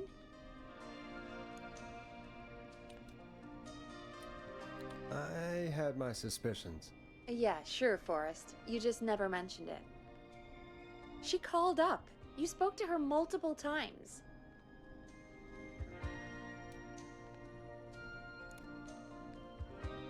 I thought she was just regular Gallows Creek Strange. Really, Forrest? Why do you think she requested that song? I mean, maybe she actually wanted it. Could be her favorite killing song. Ugh, that's awful. So, what now? I guess I should make an announcement. We do have new info. Okay, kill the music and you can make the announcement. Okay, you're live in 3, 2, Hey folks, this is Forrest Nash here. I hope you're all safely locked inside. For those of you listening to that last call, you might be wondering what to make of it all. Here's our take. We now believe the killer is actually a woman, one who might manipulate you into letting her in before she attacks you.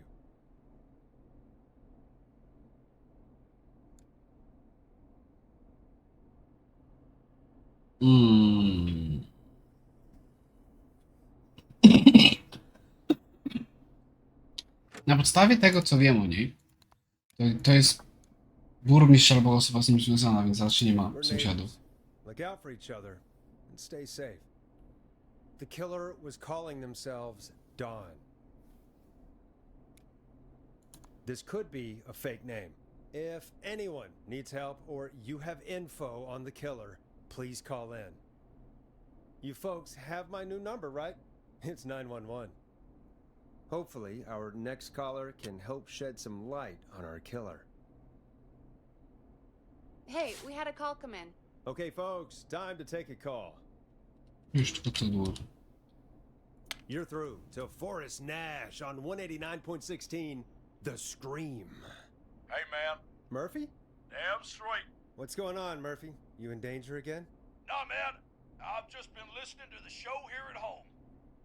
And since you asked folks to call in if they could help out, well, I'm calling. I don't know if I can say as much as other folks have, but I figure I wouldn't be a good role model to Fernando if I didn't try to help, you know? You're a good father, Murphy. Absolutely. Fernando's a lucky kid. Oh, thanks. So, what do you want to know? Well, what can you tell us? I don't know, really. All right. Well, do you know anything about the death of George Barrow? Absolutely nothing. Okay. What about the killer herself? Herself? Man, I didn't get my ass kicked by a lady. The man I went toe-to-toe with was a man. You heard the last call, right, Murphy? Yep. So you know it's a woman, and you were trained by a VHS, Murphy. I know, but... Man, how could it have been a woman under that mask? Let's just move on. Do you know anything about the history of the Whistling Man? No, sir. Tonight's the first time I ever heard of him. Więc zakładam, jest to nie więcej niż I moved jednej here osoby. 3 years ago, man. What do you want from me? Hey, man, no worries. Just thank you for trying. Right. Sorry I couldn't help you all more, man. Now, if you'd have asked me about gators... Forrest, we have a call coming in. Sorry, Murphy. I think that's all we've got time for right now. All right. I'll catch y'all with the gator talk later. Night. Well, folks, that was a bust. But perhaps our next caller has more they can tell us. Let's find out. This is Forrest Nash, and you're listening. Please help me. My name is Casey Moore. I'm at 25 Nancy Drive. My best friend's been stabbed. He's bleeding everywhere. I don't know what to do. Please help me. Somebody's been stabbed? Can you tell me what happened? We'd been out at the reservoir. We were heading back to his place when we heard this whistling all of a sudden. He just started freaking out. He screamed at me, told me to hide. I'd never seen him like that, and I just panicked and ran and hid in a bush. Oh no. Forrest. Then what happened? He went up the road and talked to someone. I couldn't really hear or see anything. It sounded like he might have known the person, and they just stabbed him. Casey, was he talking to a woman? I don't know. They had a mask and wore all black. That's all I know. Please, we need help here. I'll get you help, but I need to know. Where did the masked person go? They left. They left him to bleed out. I waited until they were gone, then dragged him into the garage and called 911.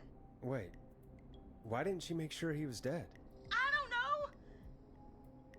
I think I heard them say something like, "It's not so funny now, is it?" before they left, but please, he needs to get to the hospital. I can't drive, so we need an ambulance. Forrest, The ambulance was destroyed in the explosion at the gas station.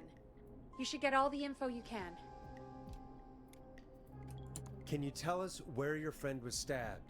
They stabbed him in the stomach, and then stabbed him again in his leg when he was on the ground, and it's...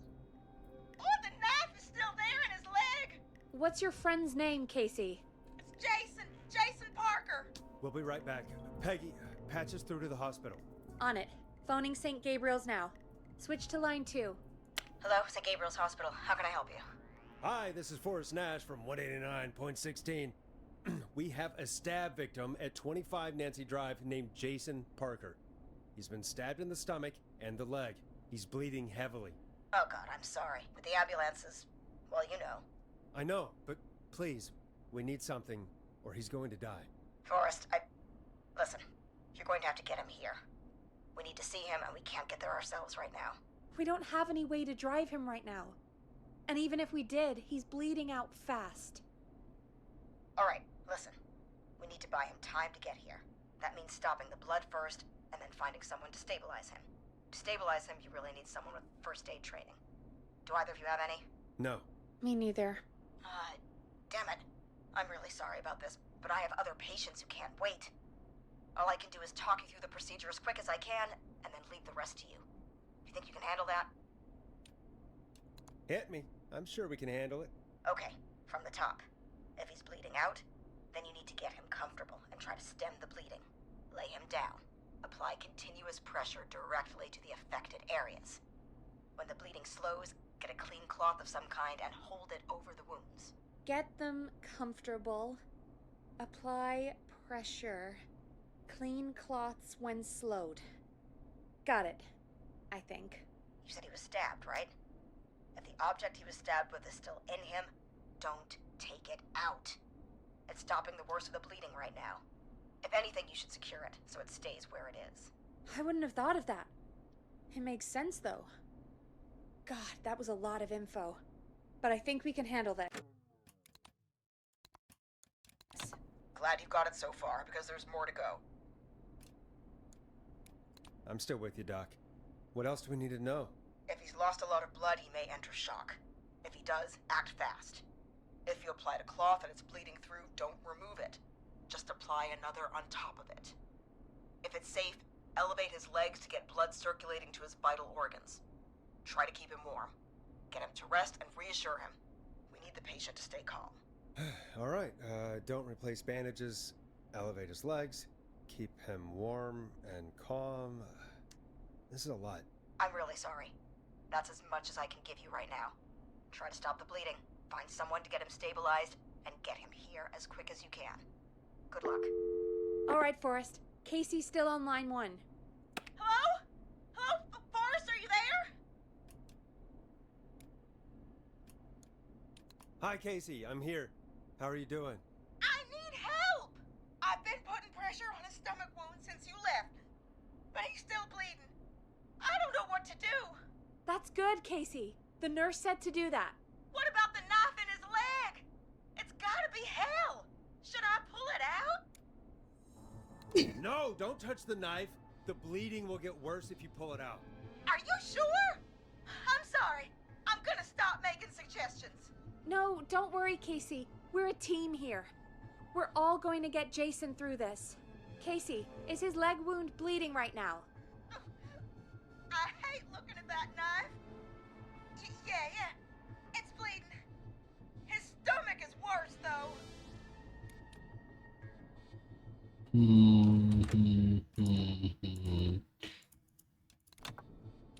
I think we need to secure the knife so it doesn't move around. Do you have anything you can tie around it? Yeah. There's some laundry piled up on top of the dryer, some cloths on the hood of the car, and what else? I guess I've got my jacket.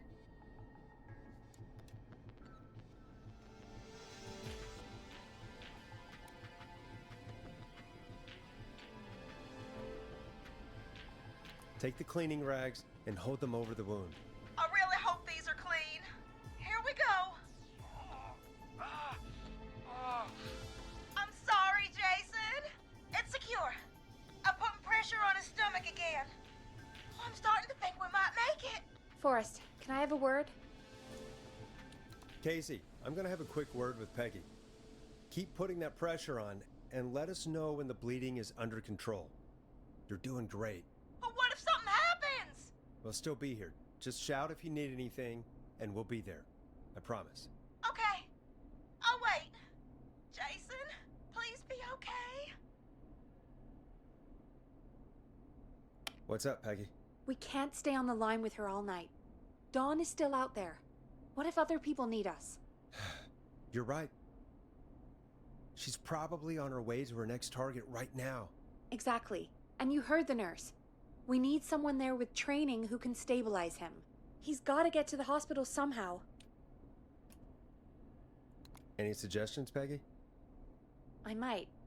A little before you started working here, KFAM did a mandatory first aid training course. Me and Karen missed it because we were away on a producer getaway. You skipped it, didn't you? Never mind. So, how does KFAM's first aid course help us? Casey said they're at 25 Nancy Drive, right? Yeah? Why? They put up a bunch of cheap houses around there about 10 years ago.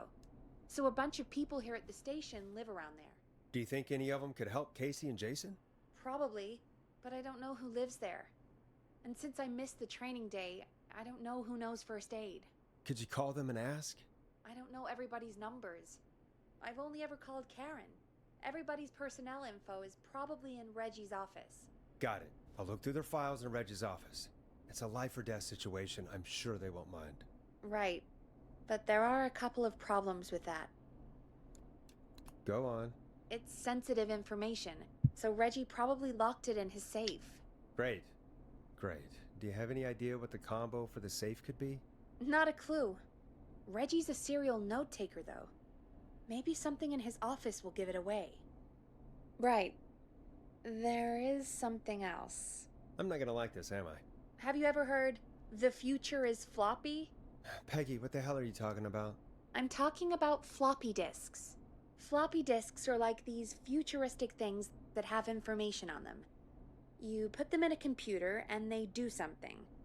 Peggy, I know what a floppy disk is.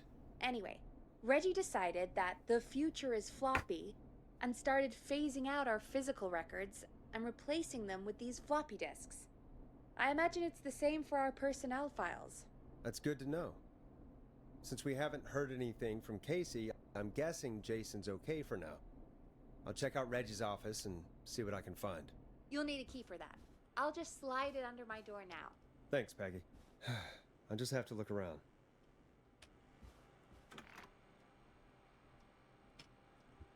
Good. I'll patch my mic down to the office, so you'll hear me over the intercom. Puść mnie.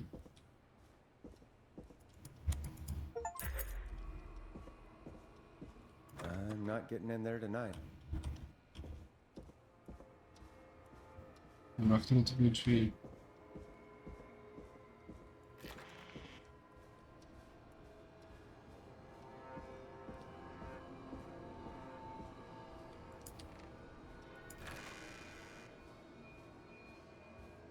Oczywiście.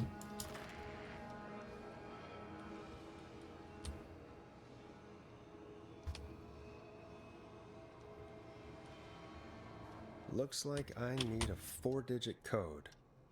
Bardzo ważna data. Nie.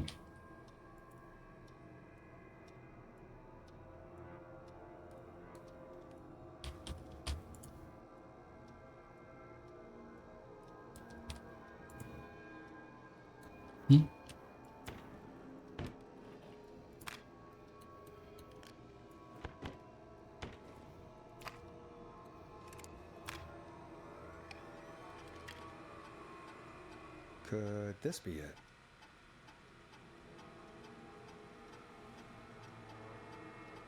Jedenasta 07.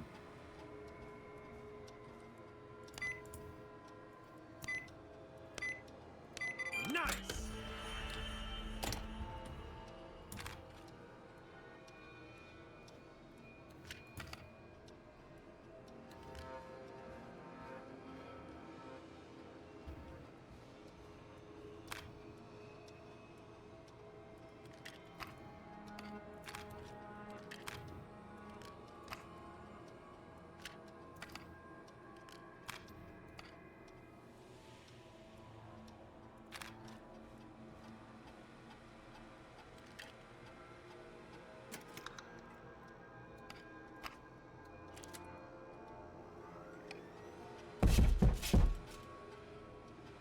Pierdalaj.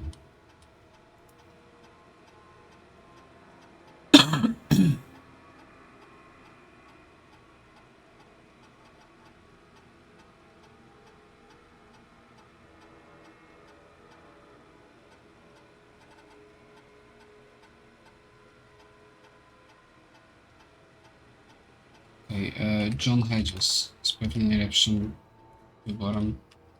Mogę sprawdzić resztę samego faktu sprawdzenia.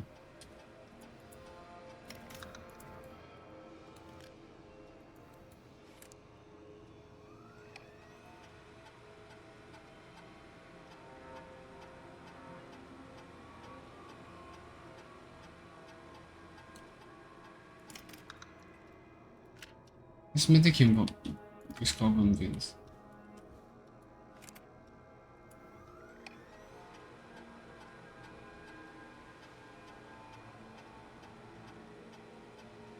A, Bart i Barbara oboje pominęli. Jak on miał? John Hedges.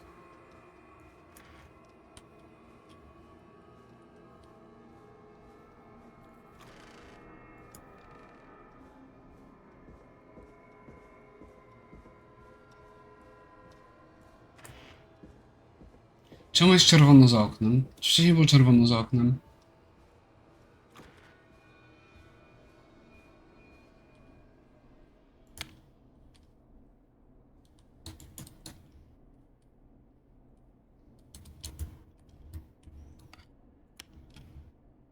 Halo?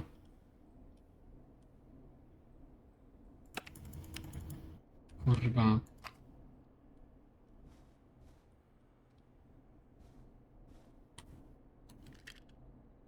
Coś się zbugowało. Pewnie muszę przejrzeć wszystkie. A, miałem z nim porozmawiać przez interkom.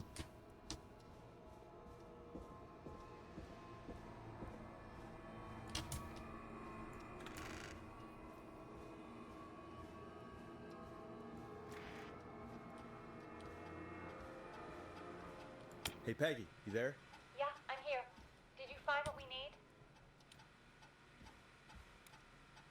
I think I know who our best bet is to help Casey and Jason. All right, good work. Who should I... Hello? Is anybody there? Please pick up. Casey, I'm here. What's wrong? Jason started going pale. I tried to get him to rest, but he just threw up everywhere. What's happening? What do I do? God, it sounds like he's going into shock. Casey, just stay calm. It's going to be okay. But the bleeding seems to slow down. Did I mess up? Jason, I'm sorry. Casey, calm down. You've done everything right. I need you to listen to me, okay? For Jason. What did the nurse say to do about shock? Casey, I need you to elevate Jason's legs. We need to get the blood flowing to his vital organs. Got it. Jason, stay with me. I'm just gonna move you. This might hurt. Okay. I propped his legs up on some boxes. I'm looking at my notes. We need to get Jason as warm and comfortable as possible. Do you have anything you could use nearby, Casey? Yeah. I still have some laundry next to me. I'll wrap him in some blankets. Just give me a second. Sorry. Jason's bleeding through his bandages. Should I get him new ones? Or... Oh, God. Don't remove the bandage. Apply another one on top of it. Do you still have something you can use? I've used the rest of the laundry to keep him warm, so... I'll use my jacket. I can always get a new one. I'll fix his bandage and get him warm. Hold on, please.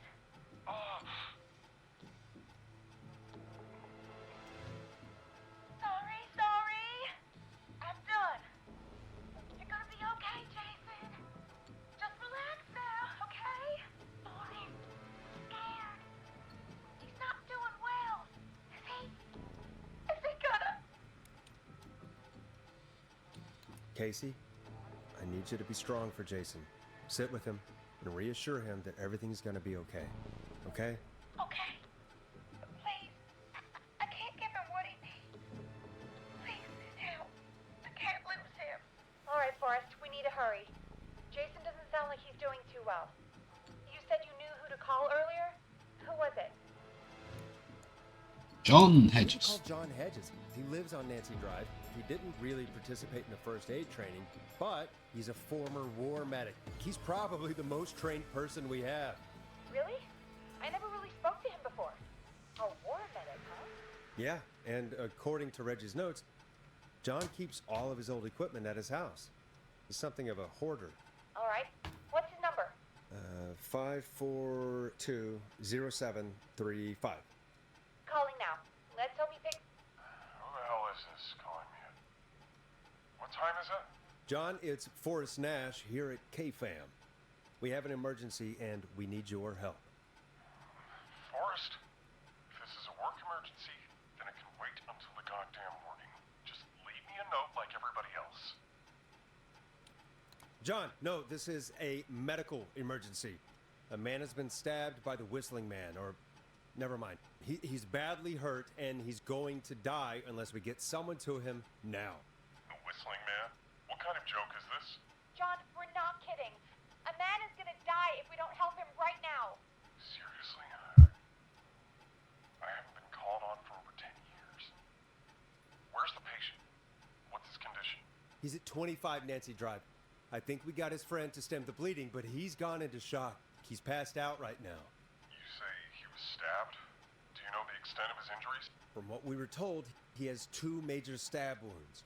One to the stomach and one to the leg. The knife is still in his leg, and the stomach wound is open. Understood. Let me grab a few supplies and I'll head right over. Damned if he dies on my watch. Thank you, John. We'll let him know you're on your way. Good luck. Hello, Casey. Are you there? How are we doing? Bad. Jason seemed really weak and then just started thrashing. What about now? Is he still thrashing? He's passed out. Please tell me you found someone to help. Casey, help is on the way. My colleague will be there soon. You hear that, Jason? Someone is coming. You're gonna be just fine. Just hold on for me, okay? Just hold on. Come on. Hello, Casey. This is John Hedges. I'm here about Jason.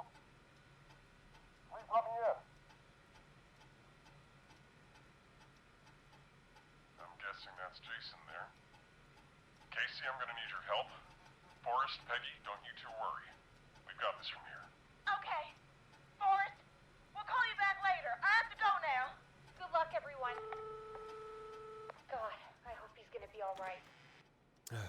And with that, the show moves on. We're sending our best wishes to Jason. Well, after all that excitement, I think we could use some music. Come back upstairs when you're ready.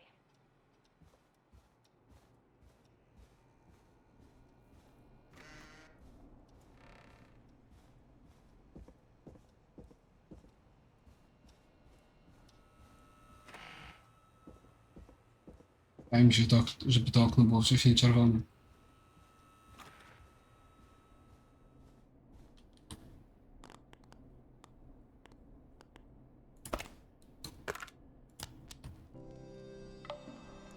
I know him.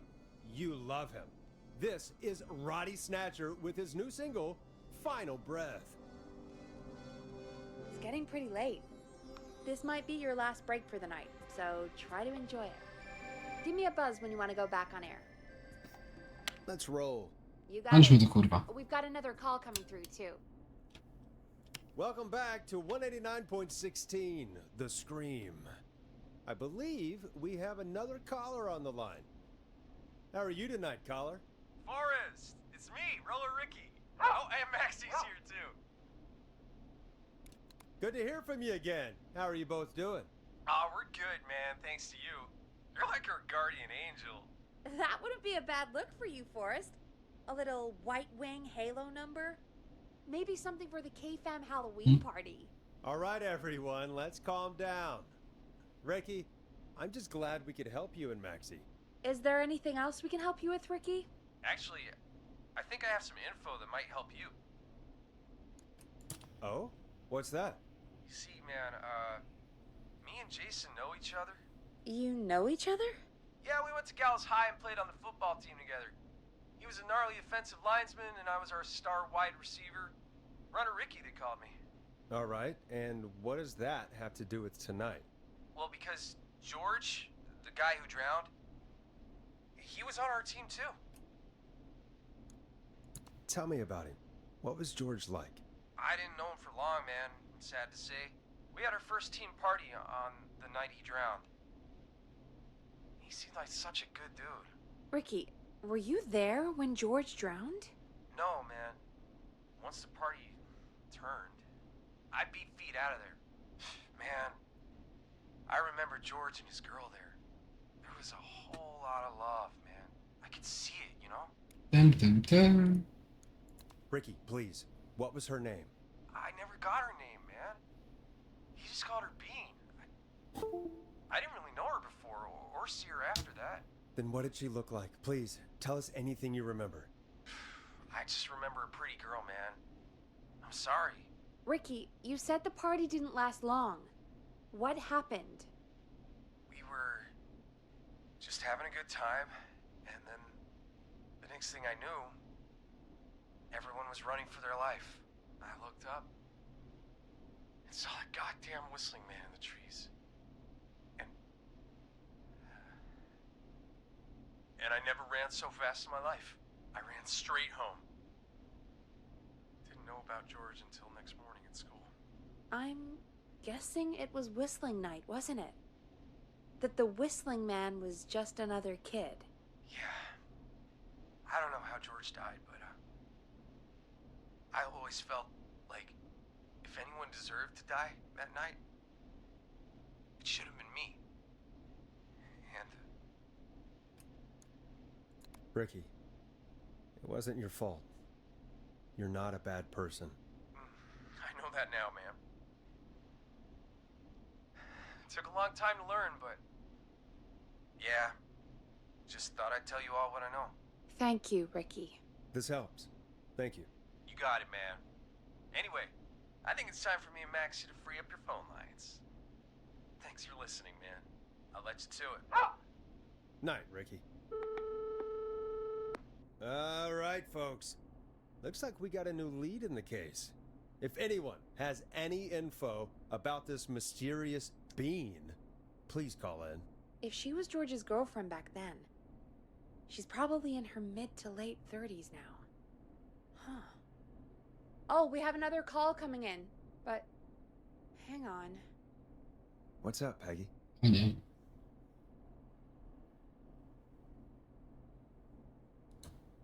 Peggy? You're gonna want to take this call off the air. Who is it? Just do it.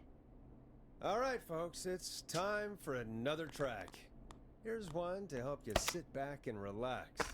We'll be right back after this. I hope this is good news, Peggy. Who have we got? Find out for yourself on line 1. Hello? Forrest, I'm glad I got back through to you. Sounds like it's been a busy night, huh? Surprise! It's Leslie, our 911 operator, leading the charge from Henderson to come save us. It's so good to hear from you. Are you okay? We're doing okay. Sarah and I are both happy to be headed back home. We're happy to have you too. Wait, Sarah? Oh, yeah, I mean Deputy Martinez. Anyway, we got back into radio range a little while ago. We've been listening in, but haven't been able to get through until now. Ever since you found Sheriff Matthews, it's only gotten worse. It's been a long night. Well, it shouldn't be too much longer now. I'm glad I got through to you. I wanted to let you all know what's going on. I made it to Henderson. Turns out somebody had cut the phone lines, and they had no idea what was happening. After I told them, well, their sheriff sent a goddamn squad back with me to stop this. That's great news. That's crazy about the phone lines, though. Do you think the whistling man cut them?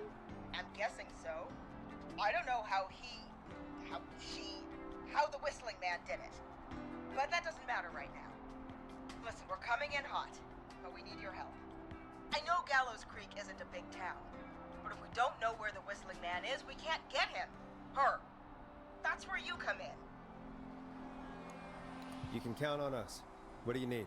It might be a long shot, but here goes. The Whistling Man already called up a few times. I bet she calls again. We're still a little ways out of town, so if she calls, stall her. Buy as much time as you can for us to get in. And while you're talking to her, try to figure out where she is.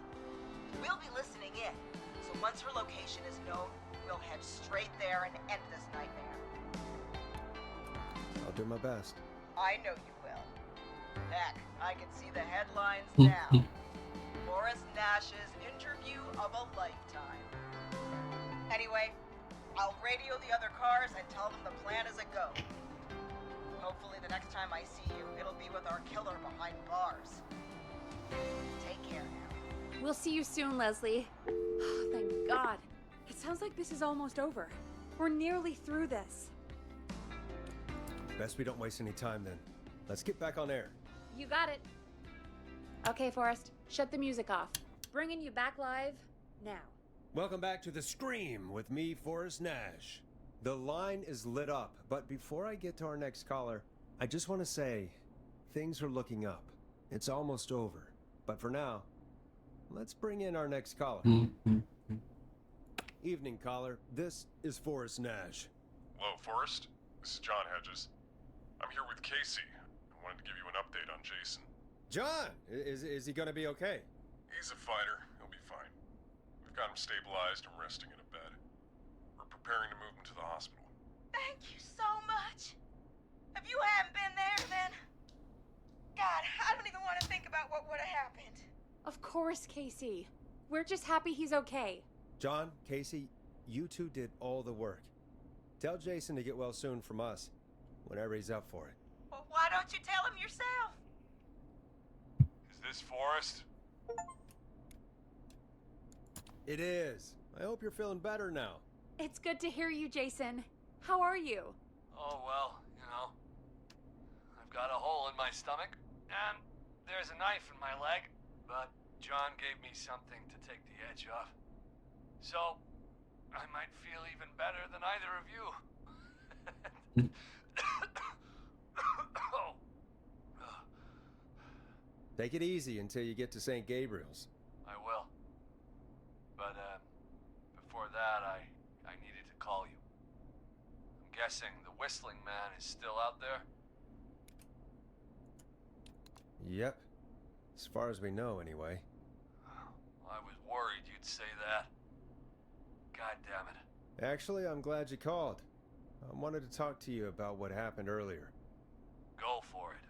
We spoke to Roller Ricky not long after you were attacked. You spoke to Ricky? Is he alright? He is now. I mean, he was attacked earlier, but this call came after. Hey, guys, I'm really sorry, but there's a call on the other line. I just need to make sure we don't have another situation brewing. You fill Jason in on what happened. I'll be right back. Sure, Peggy. Sorry, Jason, where was I? Ah, yep. Ricky's fine. You don't need to worry about him. That's a relief. He told us about George. Sounds like everything's finally coming out now. It's been tough to hold it all in. Sounds like you've been holding back about something awful, Jason. I'm part of the reason my best friend is dead, Forrest. And the few who knew about it said if I ever said anything, I'd find myself in jail. For a long time. It was hell. And then the town just moved on. Like he'd never existed. What happened that night? I went along with the stupid prank, that's what. Whistling night. Some of the guys on the football team had an idea for a way we could haze the newcomers. We decided to plan a party in the woods and have the Whistling Man crash it. It was stupid. We each had a role. I was the stabbed friend. At the party that night, I left the group for a second. Met our whistling man. Pretended to get stabbed in front of everyone. Started an almighty panic. Those screams. That was the last time I saw or heard George alive. How did George die, Jason? I don't know. I was playing dead. But when I heard her scream... Ricky mentioned a girl named Bean. Is that who you mean? Bean? Oh yeah. I guess George did call her that. Yeah. He called her Bean. I heard her again tonight, Forrest. Her name was... What? What happened? Are we still on air? No, we're not. Seems like the power is completely gone. How do we get it back on? I don't, we can use the emergency generator down in the basement. Reggie picked it up a while ago in case we ever needed to do an emergency broadcast. An emergency broadcast? Emergency? You know, nuclear war, alien attack, broadcasting a serial killer's location to the cops so we can end this nightmare. Fair point. It's in the storage area in the far back corner, up on the wall. You might have spotted it earlier when you were digging around for all those tapes. It'll have a big red button. Just press that. I'll see you when you're back. Oj.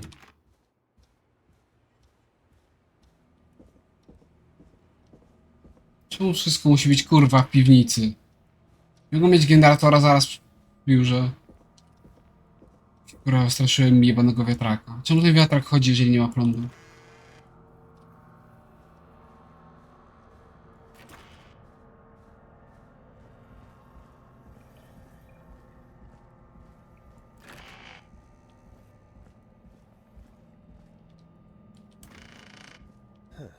Far back corner. Why is this station so big? Kurwa, to nie wiem. Czemu to jest tak ciemno? Kurwysyny.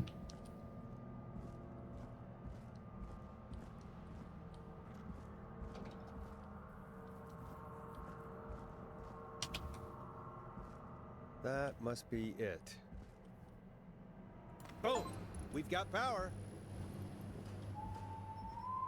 Ej, kurwa. The whistling man. I need to warn Peggy.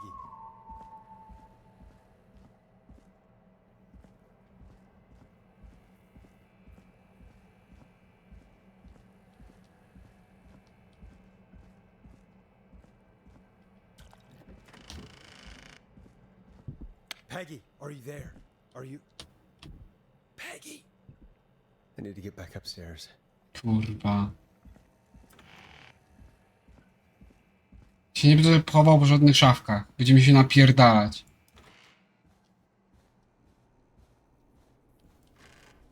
What the hell? Nie strasz mnie, kurwa.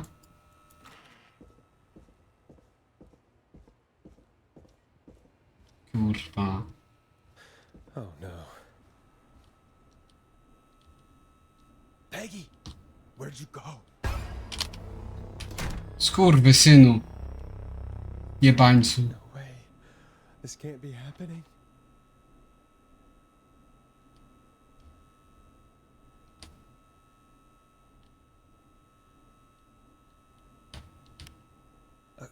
A call. What do you want? Good to talk to you again, Forrest. You know, I've really enjoyed our chats tonight. I guess we've had some moments. My favorite was when Ricky ran you out of the rink. Ha! You sure did get me then, Forrest. Where's Peggy? Have some patience, Forrest. It's almost the end of the night. Almost the end of the show. But it's not over just yet. Got a little time still. So let's make the most of it. What do you mean? Make the most of it how?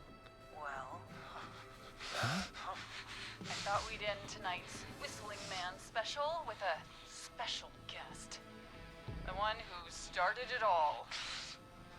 let me take that out of your mouth and... You crazy bitch! Let me go! Welcome to the air, Mr. Teddy Gallows Jr.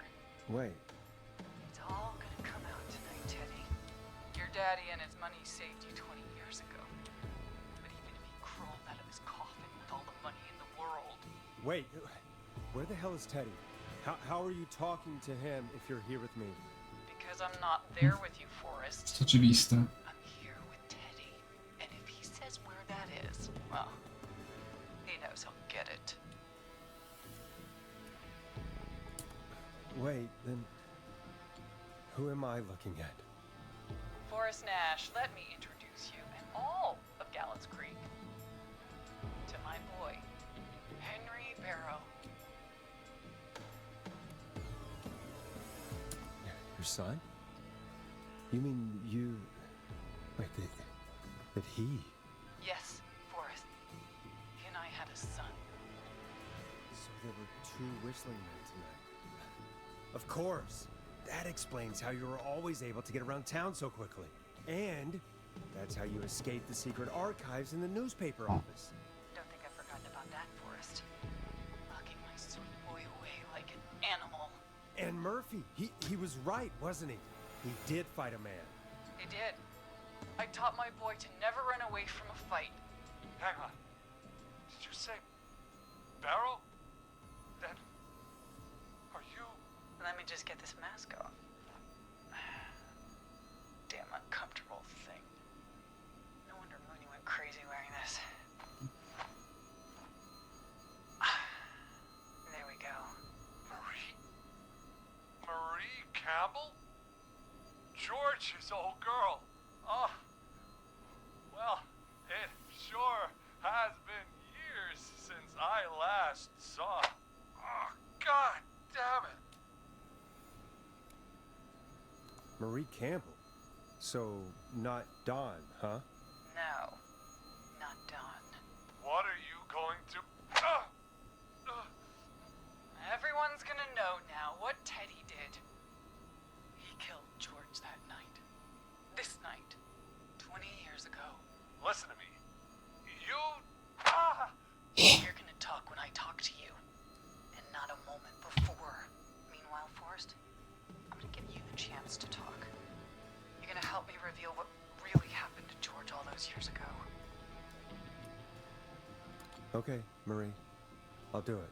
Good. Then let's talk about the night George was murdered. Murdered? Listen,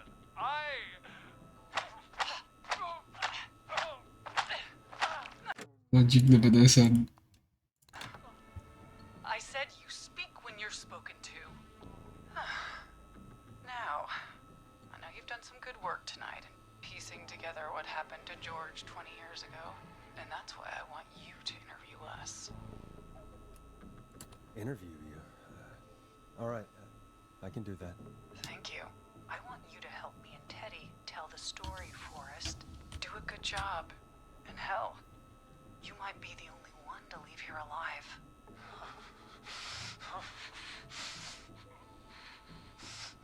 I need to drag this out. If I can buy Leslie time to get back to Gallows Creek, and if I can find out where Marie is, then this can end. Teddy, we'll start with you. Just, talk me through what happened that night. How did it start? how would I know? It was 20 years ago. Teddy, be honest with me or we're both going to die. Honest? Forrest, I'm trapped here with a psycho. What the hell? God damn it. Okay. Our first team party was coming up.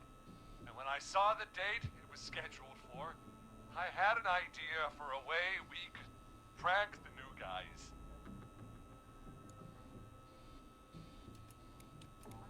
What made that night special? That was the night Mooney went missing. We couldn't pass it up. I was just surprised. No one had ever thought to do it before. Wait. You mean this was the first whistling night? Keep talking, Teddy. We went up near Whistling Point. God, who was there? Me, Jason, and George, of course. But George didn't come alone. He brought Marie. And Roller Ricky, he was there too, wasn't he? Yes, Ricky was there too. Runner Ricky, our wide receiver. I helped him off the bottle, you know? Because I'm a decent man. Is that so? Yes, it is. He came apart one day. Some people do. He had some issues. Wasn't stable. I didn't want him to hurt his chances in life. So, I helped him keep himself together. You were afraid he would talk about that night, weren't you? Keep talking. About midway through the night, we put the prank into action.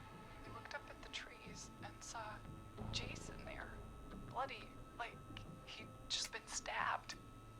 And the whistling man. Screaming. George and I and Ricky, we got left behind. But Ricky was in on it too. I know he was. He and Teddy were as close as anybody. Teddy must have told him the plan. No, Marie, you're wrong. Ricky didn't know. What? Did you miss that part of the broadcast? I spoke to him earlier. He had no idea what was happening. He said he was as terrified as anybody. Isn't that right, Teddy? You didn't tell him, did you? Ricky never could keep his mouth shut. If we told him, he would have given everything away. But well, it doesn't matter. He didn't run his mouth enough to tell anybody about it afterwards. He's still guilty. It was just a stupid prank. How can you still say it was just a prank? Oh, come on. God damn it. You made George think Jason had been murdered. He thought his best friend was dead. And so tonight you stabbed him for real? It's the role he wanted to play. Jason's still alive, Marie. He was with a friend. We talked her through how to stop the bleeding and got him professional help just in time. Oh. Well, shame he didn't have the good sense to die earlier. He's gonna regret that. Enough about him. Me and George took off running, but somehow we got separated in the woods. I ended up near the bottom of Whistling Point, and when I noticed George wasn't with me, I panicked. And then, I don't know how he snuck up on me, but the whistling man grabs me. I scream, and he starts laughing, telling me it's just a joke. I could stall for time here. How did you feel in that moment? I felt like nothing was real. I felt small and confused, and Who was under the mask, Marie? Who was the whistling man? it was Chuck. Chuck Brody. Laughing away. But then he stops. And he's looking up at the top of Whistling Point. What was he looking at? Teddy, what happened next? Nothing. I mean, it was just Teddy? George fell off Whistling Point.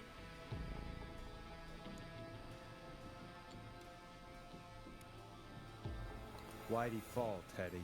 He just... You pushed him. You were up there. You were dressed as the Whistling Man too, and I didn't push him, God damn it! I just chased him up there, and he kept backing up. When I saw he was about to go over, I reached out. That's what you saw. you liar. It's not my fault. He didn't know it was a joke. If he'd had any brains, he would have realized. Ugh. You bitch. No one's going to believe this.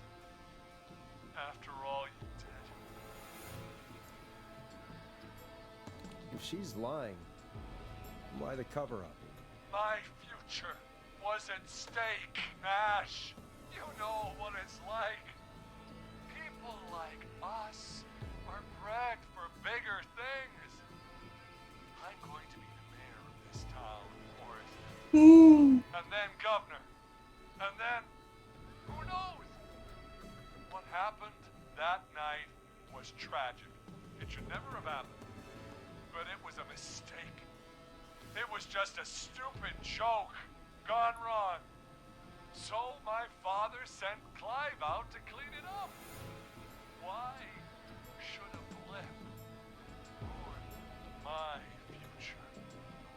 George was a blip?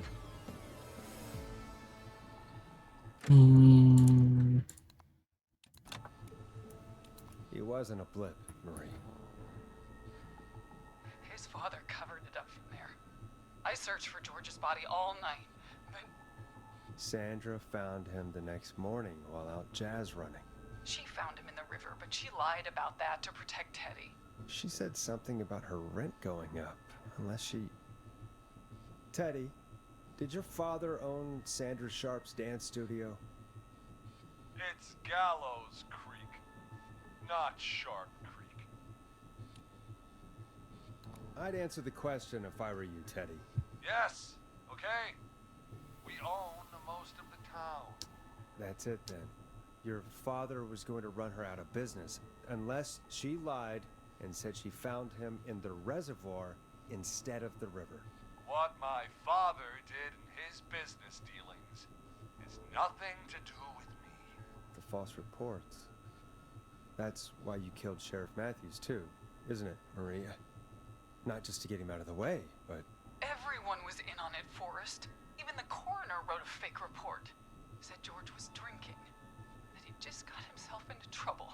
And I saw. I'm sorry. For all it's worth, Virginia didn't have much of a choice. She had a sick sister whose treatments she couldn't afford. She played along with the gallows to save her sister's life. And her own. even still, she should have told the truth. I did my part. I tried everything I could think of. I even went to the newspaper, but no. That coward killed the story. We'll take care of Maurice Russell later. You've been through hell, Marie. I'm sorry.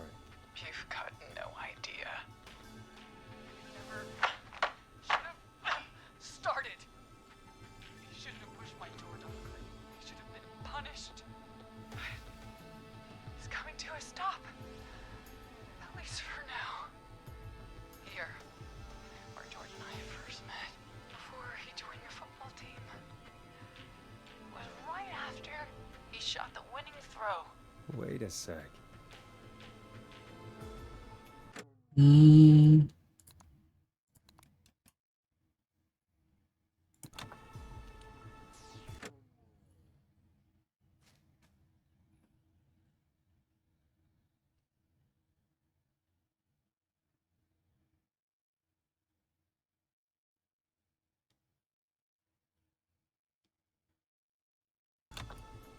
You're at the football field. Jesus Christ! Tak myślałem, że cię... Forrest, you...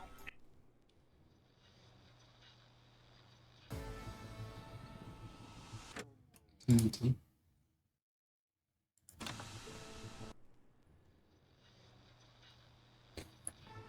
Nie wiem, jak duże są... You're at Gallows Creek High, in the gymnasium.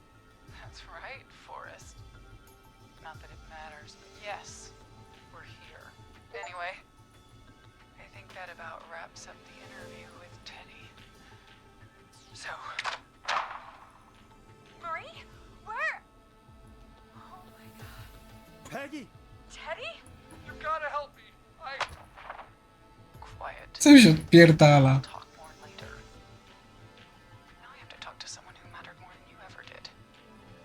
Peggy, it's been so long since I've seen your face. I worried you wouldn't come. Marie! Oh my god. I thought you...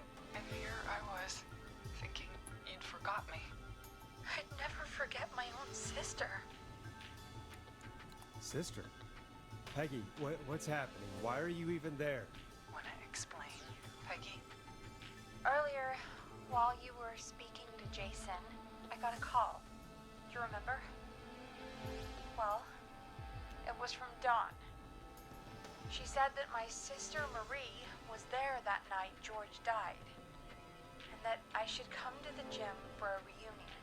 And when you walked in, you found out That my sister is the Whistling Man. Za plot twist. Peggy. why didn't you tell me any of this? She said that it was my last chance to see my sister.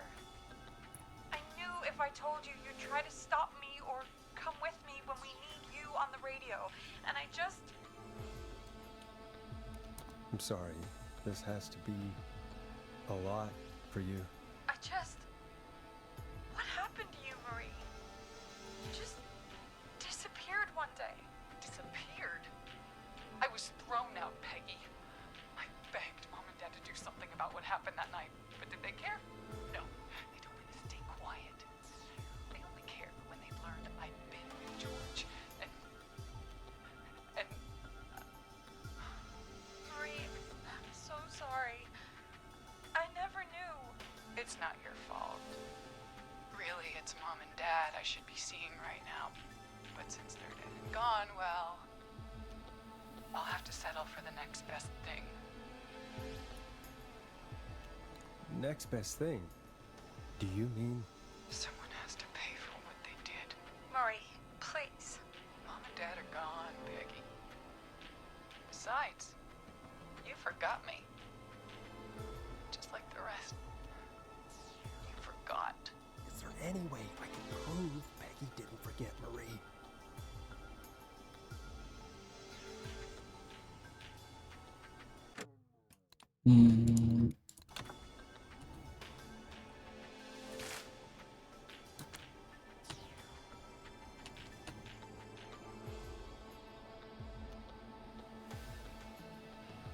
It hurt to be forgotten. I never forgot you. Well, no one's gonna forget now. Coś znaleźć.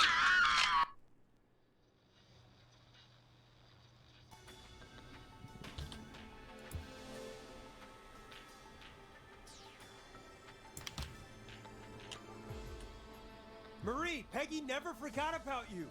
Keep your mouth shut. She kept a card from you. She kept it here on her desk. What card?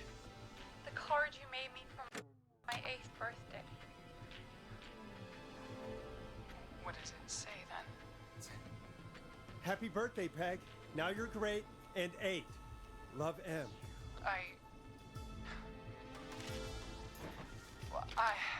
Henderson police! Freeze! No! Dum dum dum dum dum dum dum. Peggy! We have 2 wounded, and we're in pursuit of the suspect. Henderson police! Freeze! Forrest! Leslie, how's Peggy? She's been cut pretty bad, but we're here now. I'll be okay. God, Marie! Hey, Zara! I need you to look after Peggy. She needs help. Now, we got here just in the nick of time. Where's Marie? She bolted right as we got here. The police are right on her heels. It won't be long now. It's over, Forrest. Kurwa, w końcu 5 godzin. Ta gra mnie na tyle wciągnęła, że to, co planowałem zrobić przez 2 streamy, zrobiłem na raz. Head off to go check on Peggy. This has been Forrest Nash. Good night. And good morning.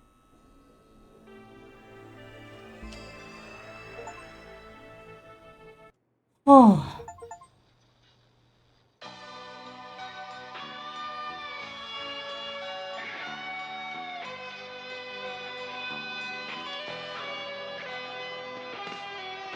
In the dead of night, I can hear you calling for me. This is Officer Trout. Come in. One suspect is in custody. We've trailed the other suspect into the nearby woods.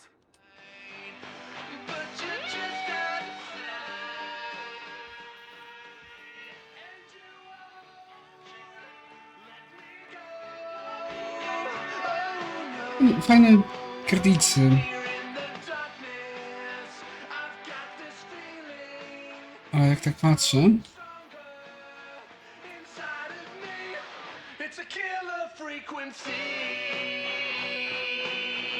to osoba, którą gram teraz, jakby musiała być słuchaczem. Jebał kwestię. I pewnie skurwiony, że się nie udało. Na listę ofiar.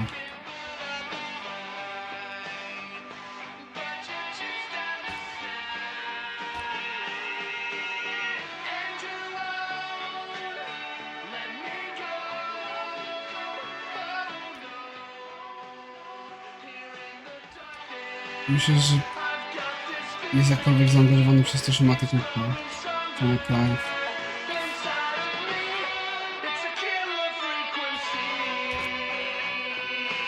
Rękawiczki.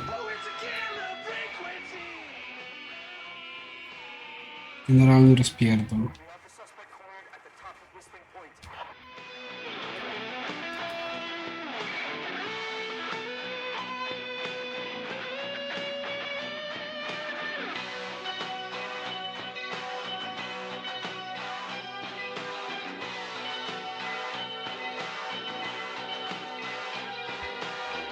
Myślę, to też jakby dla mnie, dla gracza, żebym widział, kto przeżył, no.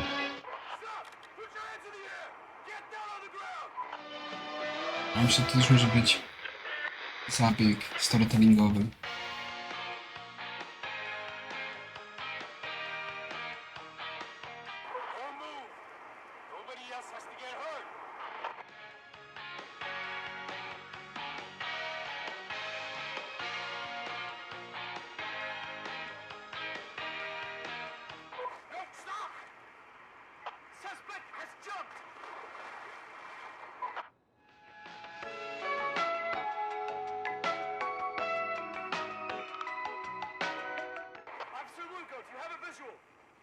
Negative.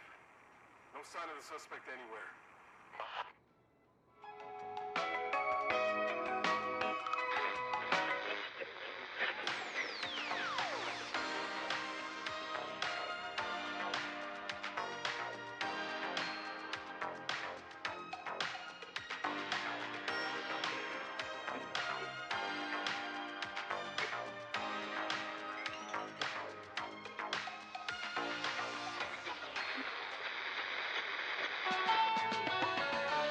Zgadywać, to ta dziewczyna, która się koleguje z nimi, której tam nie było. Na jednej z kartek napisane było, że Jimmy i ona w duszku coś tam.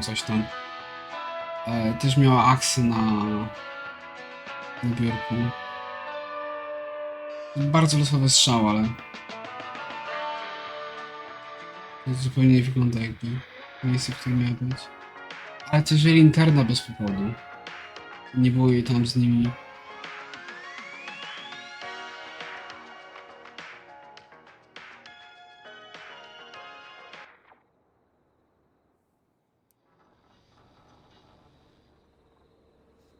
Także to by było tyle na dzisiaj. Dało mi się tę grę skończyć pomyślnie. Wszyscy przeżyli. Także ja się cieszę. 5 godzin. Miałem to zrobić na 2 streamy, a w końcu pierdolnąłem wszystko na raz, bo gra mnie na tyle wciągnęła. Mam nadzieję, że się podobało. Mi się podobało. Następnego razu. Cześć!